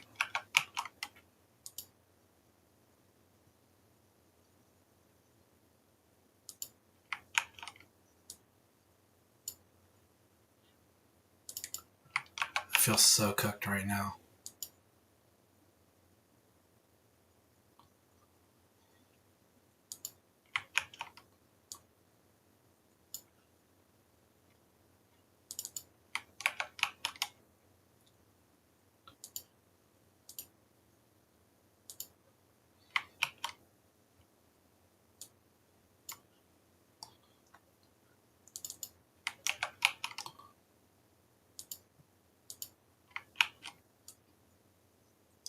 One of these archetypes is actually shaping up to be more robust than I expected, in a good way.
Come on. I am so done with this.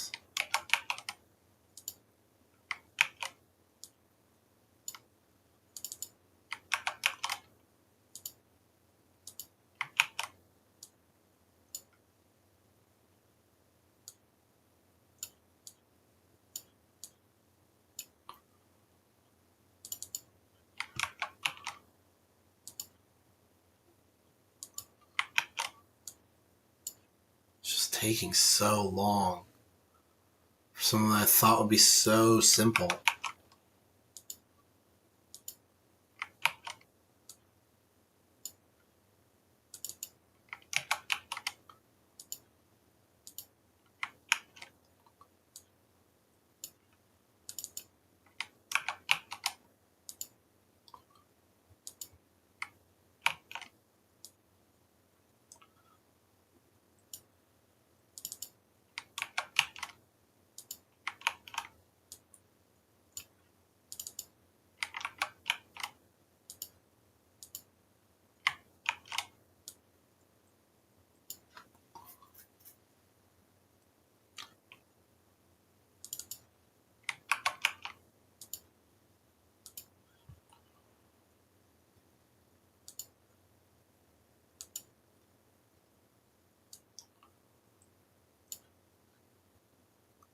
And in case anyone's wondering, I use Adobe Premiere Elements because, people complain about how it's all just subscriptions. You're not allowed to own Photoshop anymore. Well, I mean, you kind of can. You just got to use this version, which I have to assume is not as functional as Adobe Photoshop Pro, because otherwise, what's the incentive?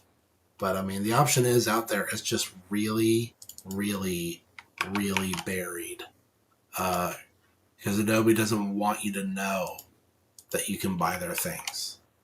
I know that sounds ridiculous, but that is absolutely 100% what it is. They don't want you to buy their things. They want you to rent their things.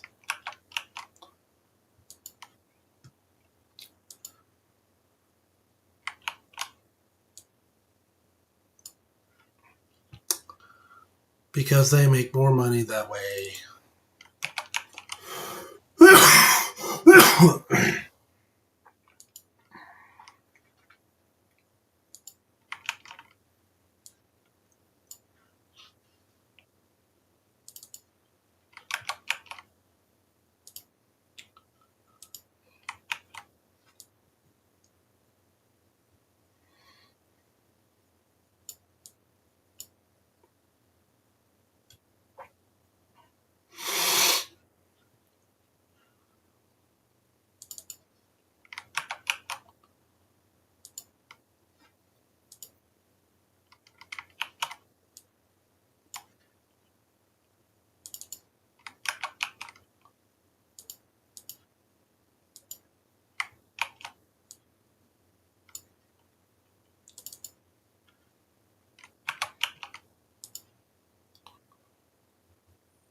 Huh? Okay, it's fine.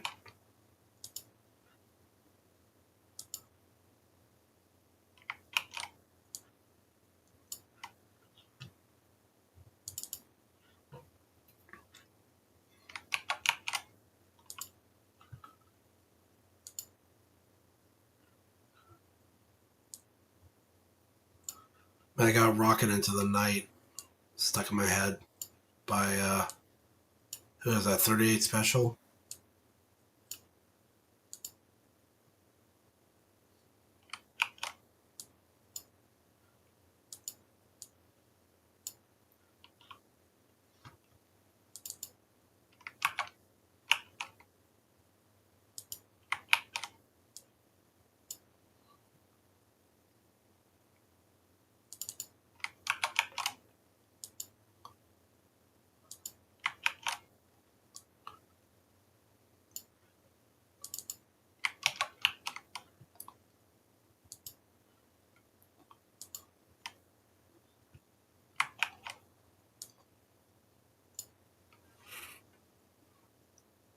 Oh, nope, that's wrong. That's the wrong archetype. I goofed that up.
Okay, we're in the W's.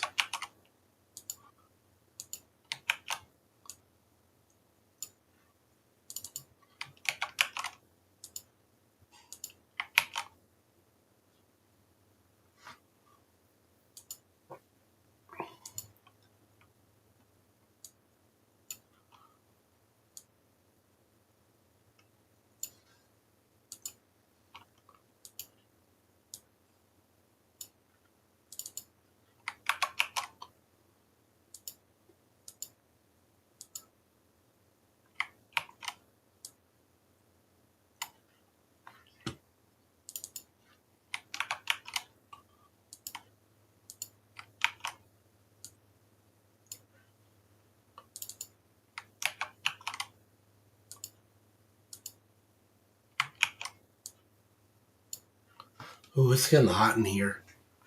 It's getting really hot, actually. Oh my gosh, please give me... Yes, okay, thank you. Getting excited. This is finally almost over.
Okay. Now, is there a cleaner way to do this? There kind of isn't, so we'll just do it like this.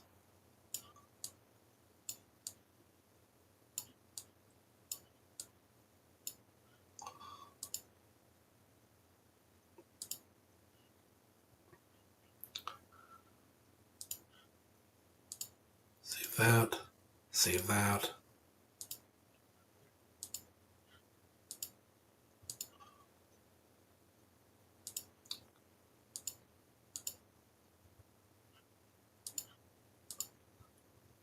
Save all of this.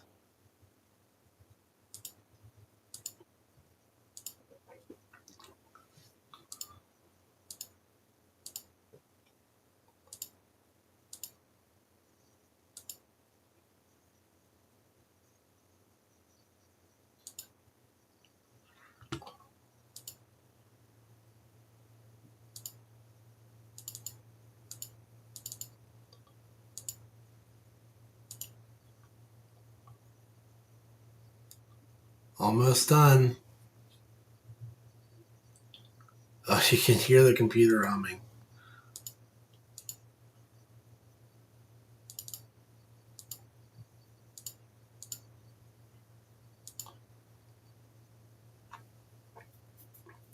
It's really going now.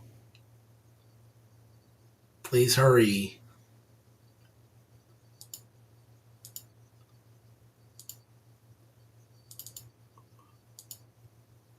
Finally get to put this behind me.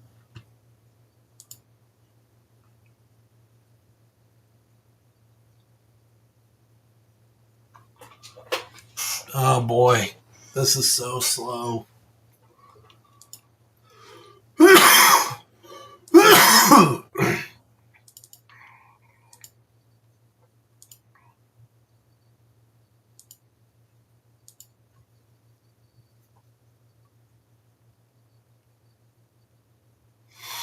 Mm-hmm.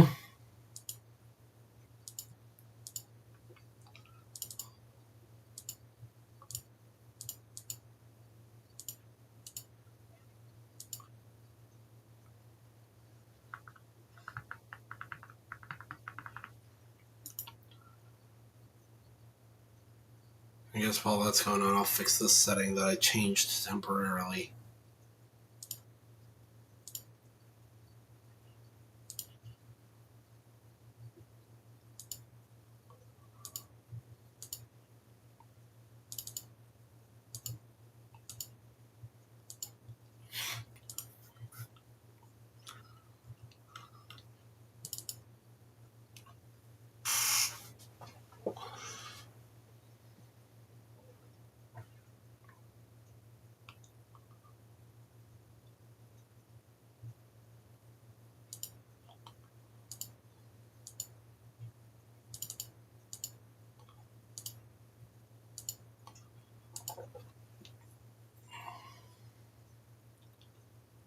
We're almost done.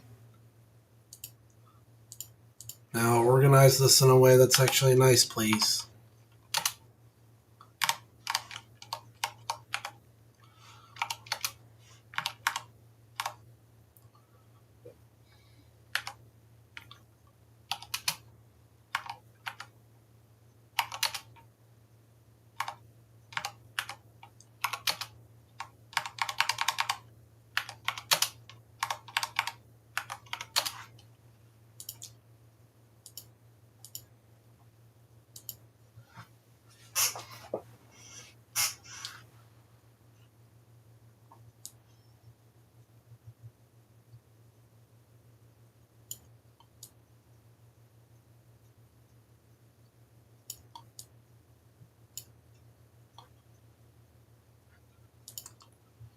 All right, and there you go. That was horrible.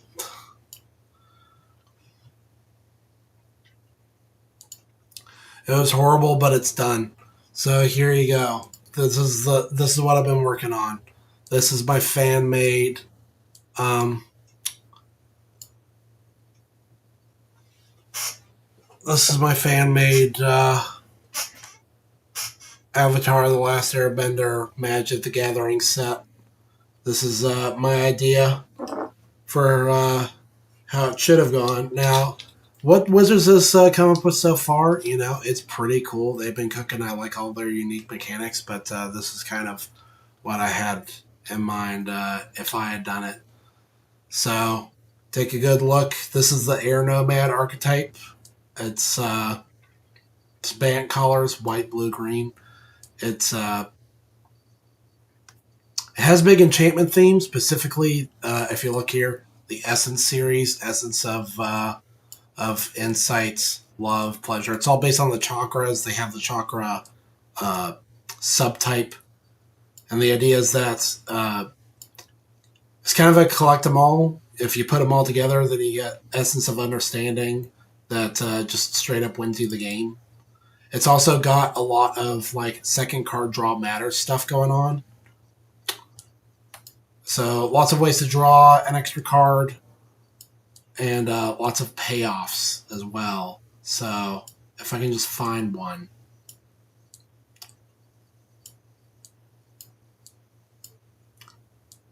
That's like, okay, this is a really basic one, right? Self-isolation.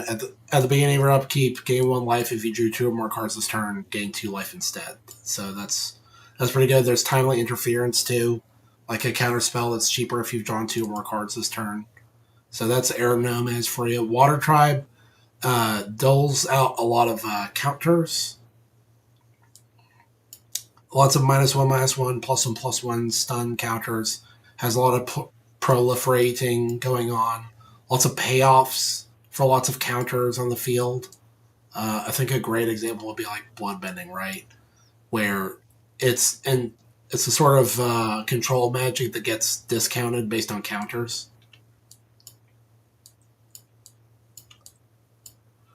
Hama the Puppet Master, like slightly different flavor of the same thing, I think.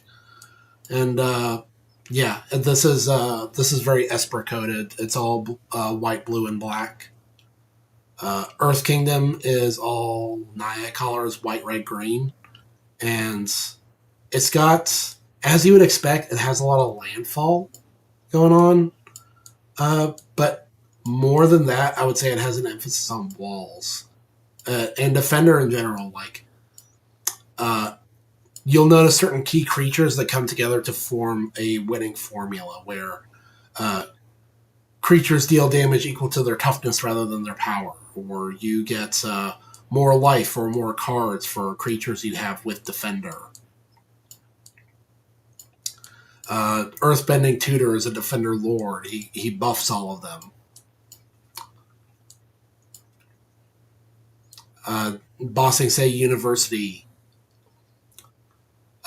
just lets you get more stuff and syncs up with Defender. Whenever a creature with Defender enters, you draw a card, tap to look at the top card. If it has Defender, you may reveal it and put it into your hand. So just like big card draw engine right there. Trying to think that where. Yeah, Earth Kingdom General. This is your master stroke right here. Creatures you control with Defender can attack as though they didn't have Defender.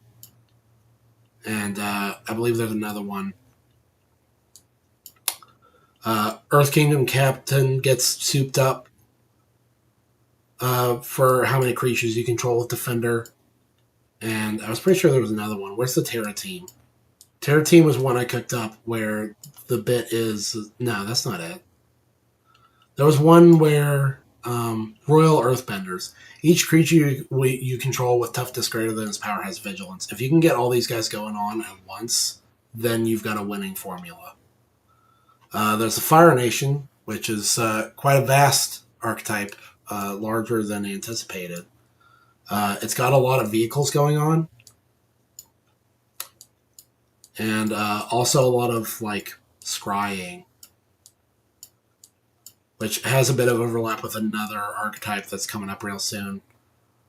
Fire Nation is all, like, Jund. You would have expected that there's, like, lots of red and black in Fire Nation, but I managed to squeeze in some green as well. Spirit World, Avatar is mostly about the four nations, and so it's hard coming up with a fifth uh, kind of faction. So I went with the Spirit World, which you don't really know a lot about, but I was able to sort of supplement it with like regular humans, like Jet or Teo's dad right here. And this has one of the unique mechanics or ability words, I should say, mania. So whenever one or more cards are put into your graveyard from your hand or library, just this I think is a nice hybridization of these two different like play styles that I think are pretty similar to each other. Just the idea of like doing something unconventional and getting rid of cards for value, milling yourself, causing yourself to discard. You can get value from that. So there's a lot of that going on there. This is all very Grixis colored. I've also got a little crab here, because guess what? I have a Mel deck in real life. Like a real Mel deck that is all about crabs. And so I thought this would make a nice little addition to the crab family of mill crabs. And then this is like the secret extra archetype, which is the 4-color Order of the White Lotus archetype, which is it's all about 4 colors. It's all about scrying, payoffs for scrying. It's also a lot about the avatar. Like, it's a combination of the Order of the White Lotus and the avatar. Because you see, we got all the different avatars going on here. They all got pretty much a 4-color identity, except for Avatar Yang Chen. I might have to workshop her a little bit. Special synergies with avatars like the Hall of Statues, which I thought I misspelled for a second, or the Avatar spell. I actually like how this one came out. Whenever a legendary avatar you control dies, you may search your library for a legendary avatar card with a different name, put it into your hand, and then shuffle. That's pretty good. Another word. And of course, Peace at Last, which is a little bit of a coalition victory, where you just win if you've got enough colors and enough legendary creatures. It's a little bit different. I like Royal Artifact. It's very heavily based on Mael's Aria, where it has a building effect. This pays you off if you have an Avatar and a Noble, which I think is very on flavor. And then we have our different cycles, right? So this is what I've been talking about. I've got like these X and Y creatures: Appa and Momo, Mei and Ty Lee, Oma and Shu, Ran and Shaw, Twee and Law, and then 3 different versions of each of the main cast members based on their appearance in books 1, 2, and 3. We've got a cycle of lands that can tap for 1 of 3 different colors. The bit here is they're all legendary, and they all enter tapped unless you do something special. And here's the other thing: is we've got battles now. I like to I like to bring back battles because I just think they're like a fun little meme. It's like Magic's most failed card type, where they tried it once and then never again. And so I think it's funny to play with it and come up with new ideas. So these have the subtype Assault. Any player may attack an assault, including its controller. When they do, each other player may protect it. So basically every combat, you can choose to attack an assault in play, even if it's your own. And then each player, in order of priority, is allowed to put up blockers on behalf of the assault. And everyone is rewarded accordingly. If you attack, you get a cool thing. If you protect it, you get a cool thing. And that's based on all the famous like big battles of Avatar. So that was my idea. Let's look at what Wizards is cooking up. Because check it out, they actually have some more spoilers, and just one more card, but they also have like spoiler text. And my browser's freaking out. So what I'm going to do is I'm going to show you their version, and I'm going to show you my version, right? Sozin's Comet. So theirs is a thing where you get to whip up tons of mana to spend on like a really epic instant.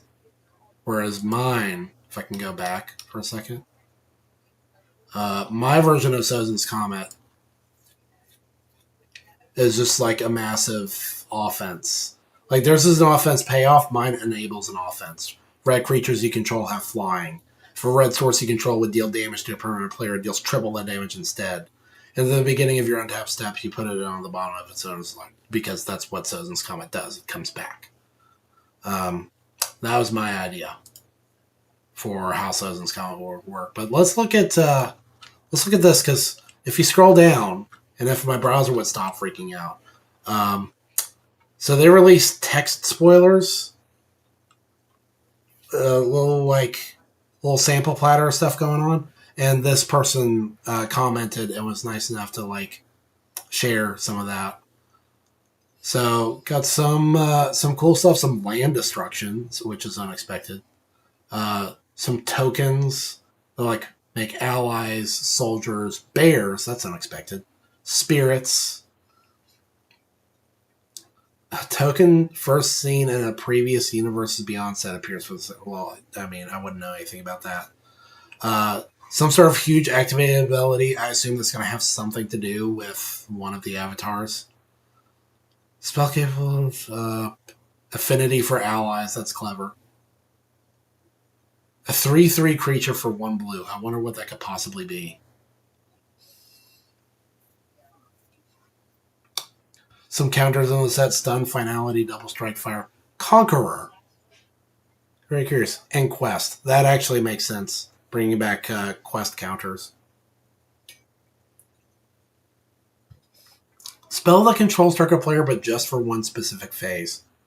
I bet that it's going to have something to do with like Azula, because she's a manipulator. Red card with a blood moon effect. That makes a lot of sense. I bet that's going to be like the lunar eclipse or something. Rules text that will be shown up on cards. Each land and ally, maximum of 10. Okay.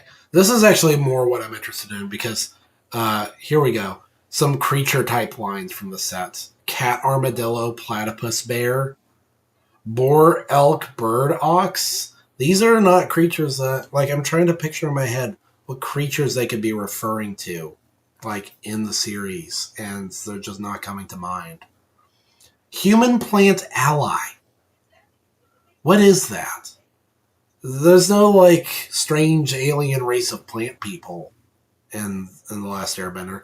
There's only 2 people I can think of that would fit the description. One of them is Hugh, which if I can pull up Hugh.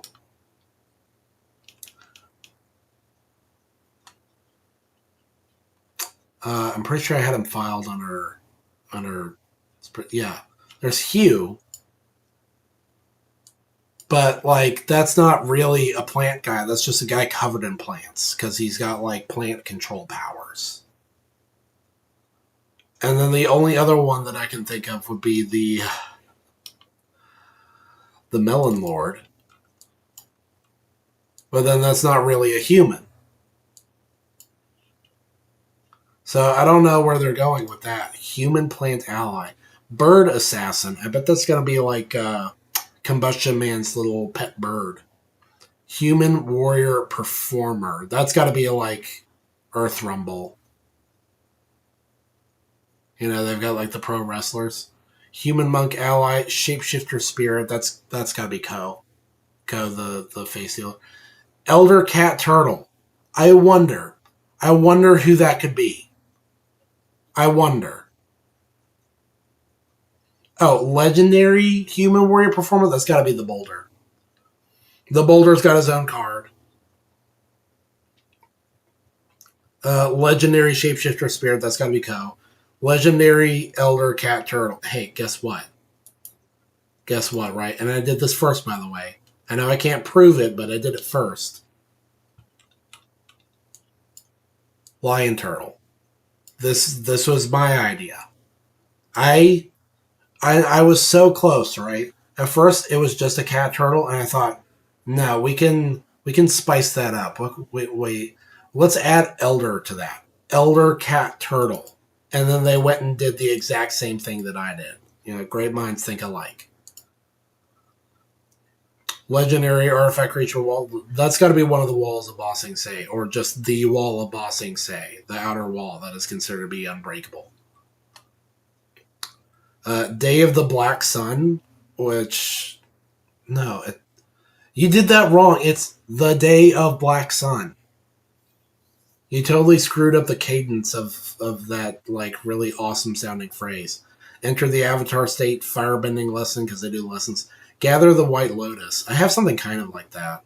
I've got. Uh, I assume it's going to be something like this. Ways of the Old Masters. This is what card I came up with. Search your library for a green card, blue card, red card, shuffle, put those cards on top of it in any order. This is probably going to be a more powerful version that just puts them right in your hand. Like, I actually probably should have had that card put them right in your hand instead of putting them on top of your library. I don't know. Grand Jasmine Dragon Tea Shop. Hey, guess what? I had one. I think it's under Earth Kingdom. I just called mine the Jasmine Dragon, though. Whenever a creature enters, you may pay 1 white. Whenever it enters under you, you may pay white. If you do, you make food. Mine's an enchantment. I wonder if they'll make theirs like a land or something. Meteor Sword? Come on, man. It's called the freaking Space Sword. Look. Right here. Sokka even calls it the Space Sword. My Space Sword. Not Meteor Sword. That's boring. Space Sword's way cooler. The Unagi of Kyoshi Islands. Unlucky Cabbage Merchant. So the Cabbage Merchant gets more than one card. And yip. Okay, so. Yeah, that's going to be it. The idea at this point is just wait for more spoilers. And if they come out with anything that is similar to what I came out with, then I get to go, hey, I thought of that first. Hey, that was my idea. I did that. I called it. So there's going to be a lot of that. There's going to be a lot of I told you so going forward. But that's all I wanted to do. That's the end of this stream. I am so tired and sick. Literally, very literally sick and tired. It's 8:30. I got to get up early, go to work. I still have a raging ear infection. I still have a chronic cough. I still feel dizzy and delirious. I still need my medication. I'm still sad that I forgot to take my steroid. Probably it's time for me to take some more meds and get some dinner and wash up and go to bed. So, plan right now is to stream again on November 2nd. That's the plan. But just keep in mind, like, everything's subject to change, especially now. Okay? I really am not feeling well.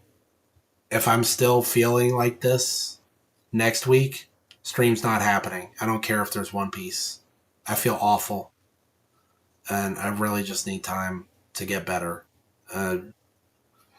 If that happens, then we'll just have like a One Piece double feature some other week. Where I check out 2 chapters at once. I've done that before. But that's going to do it for this stream. Thanks for checking me out, and I'm very sorry that this stream has honestly not been great, like, at all. It's mostly been me just being really sick and staring at my computer screen and getting salty at Bloons Tower Defense and just trying to make things go because because I'm like that. Because I value being consistent. I said I would stream today. I want to stream even if I didn't feel well. I had a project that I absolutely wanted to finish 2 nights, even if it meant that I had to just sit here and do it. Even if things didn't go exactly according to plan, I got them done. So, like, even if I'm not particularly proud of the stream, like, I did it. And if you don't want to watch, then I don't necessarily blame you either. Because this has been a really rough stream, really rough day, rough weekend, rough week. Um, Again, I've got other projects that I'm trying to work on, but I have to work on them through this constant, all consuming malaise of just like, you cannot look at me and get just how bad I feel, because what's going on in my ear right now has just completely ruined my energy, and I really, really want to go and do something about it as soon as possible. That's probably going to be what I'm going to do tomorrow. Uh, and then all those other projects that I'm working on, those are just going to have to wait. But for now, that's it. Again, as always, thank you. All of your support is very much appreciated. Uh, I love every view you guys give me, every like and comments and subscription, because it helps push us on to bigger and better things. For now, though, just plan for us to come back November 2nd, hopefully a little earlier than we did today.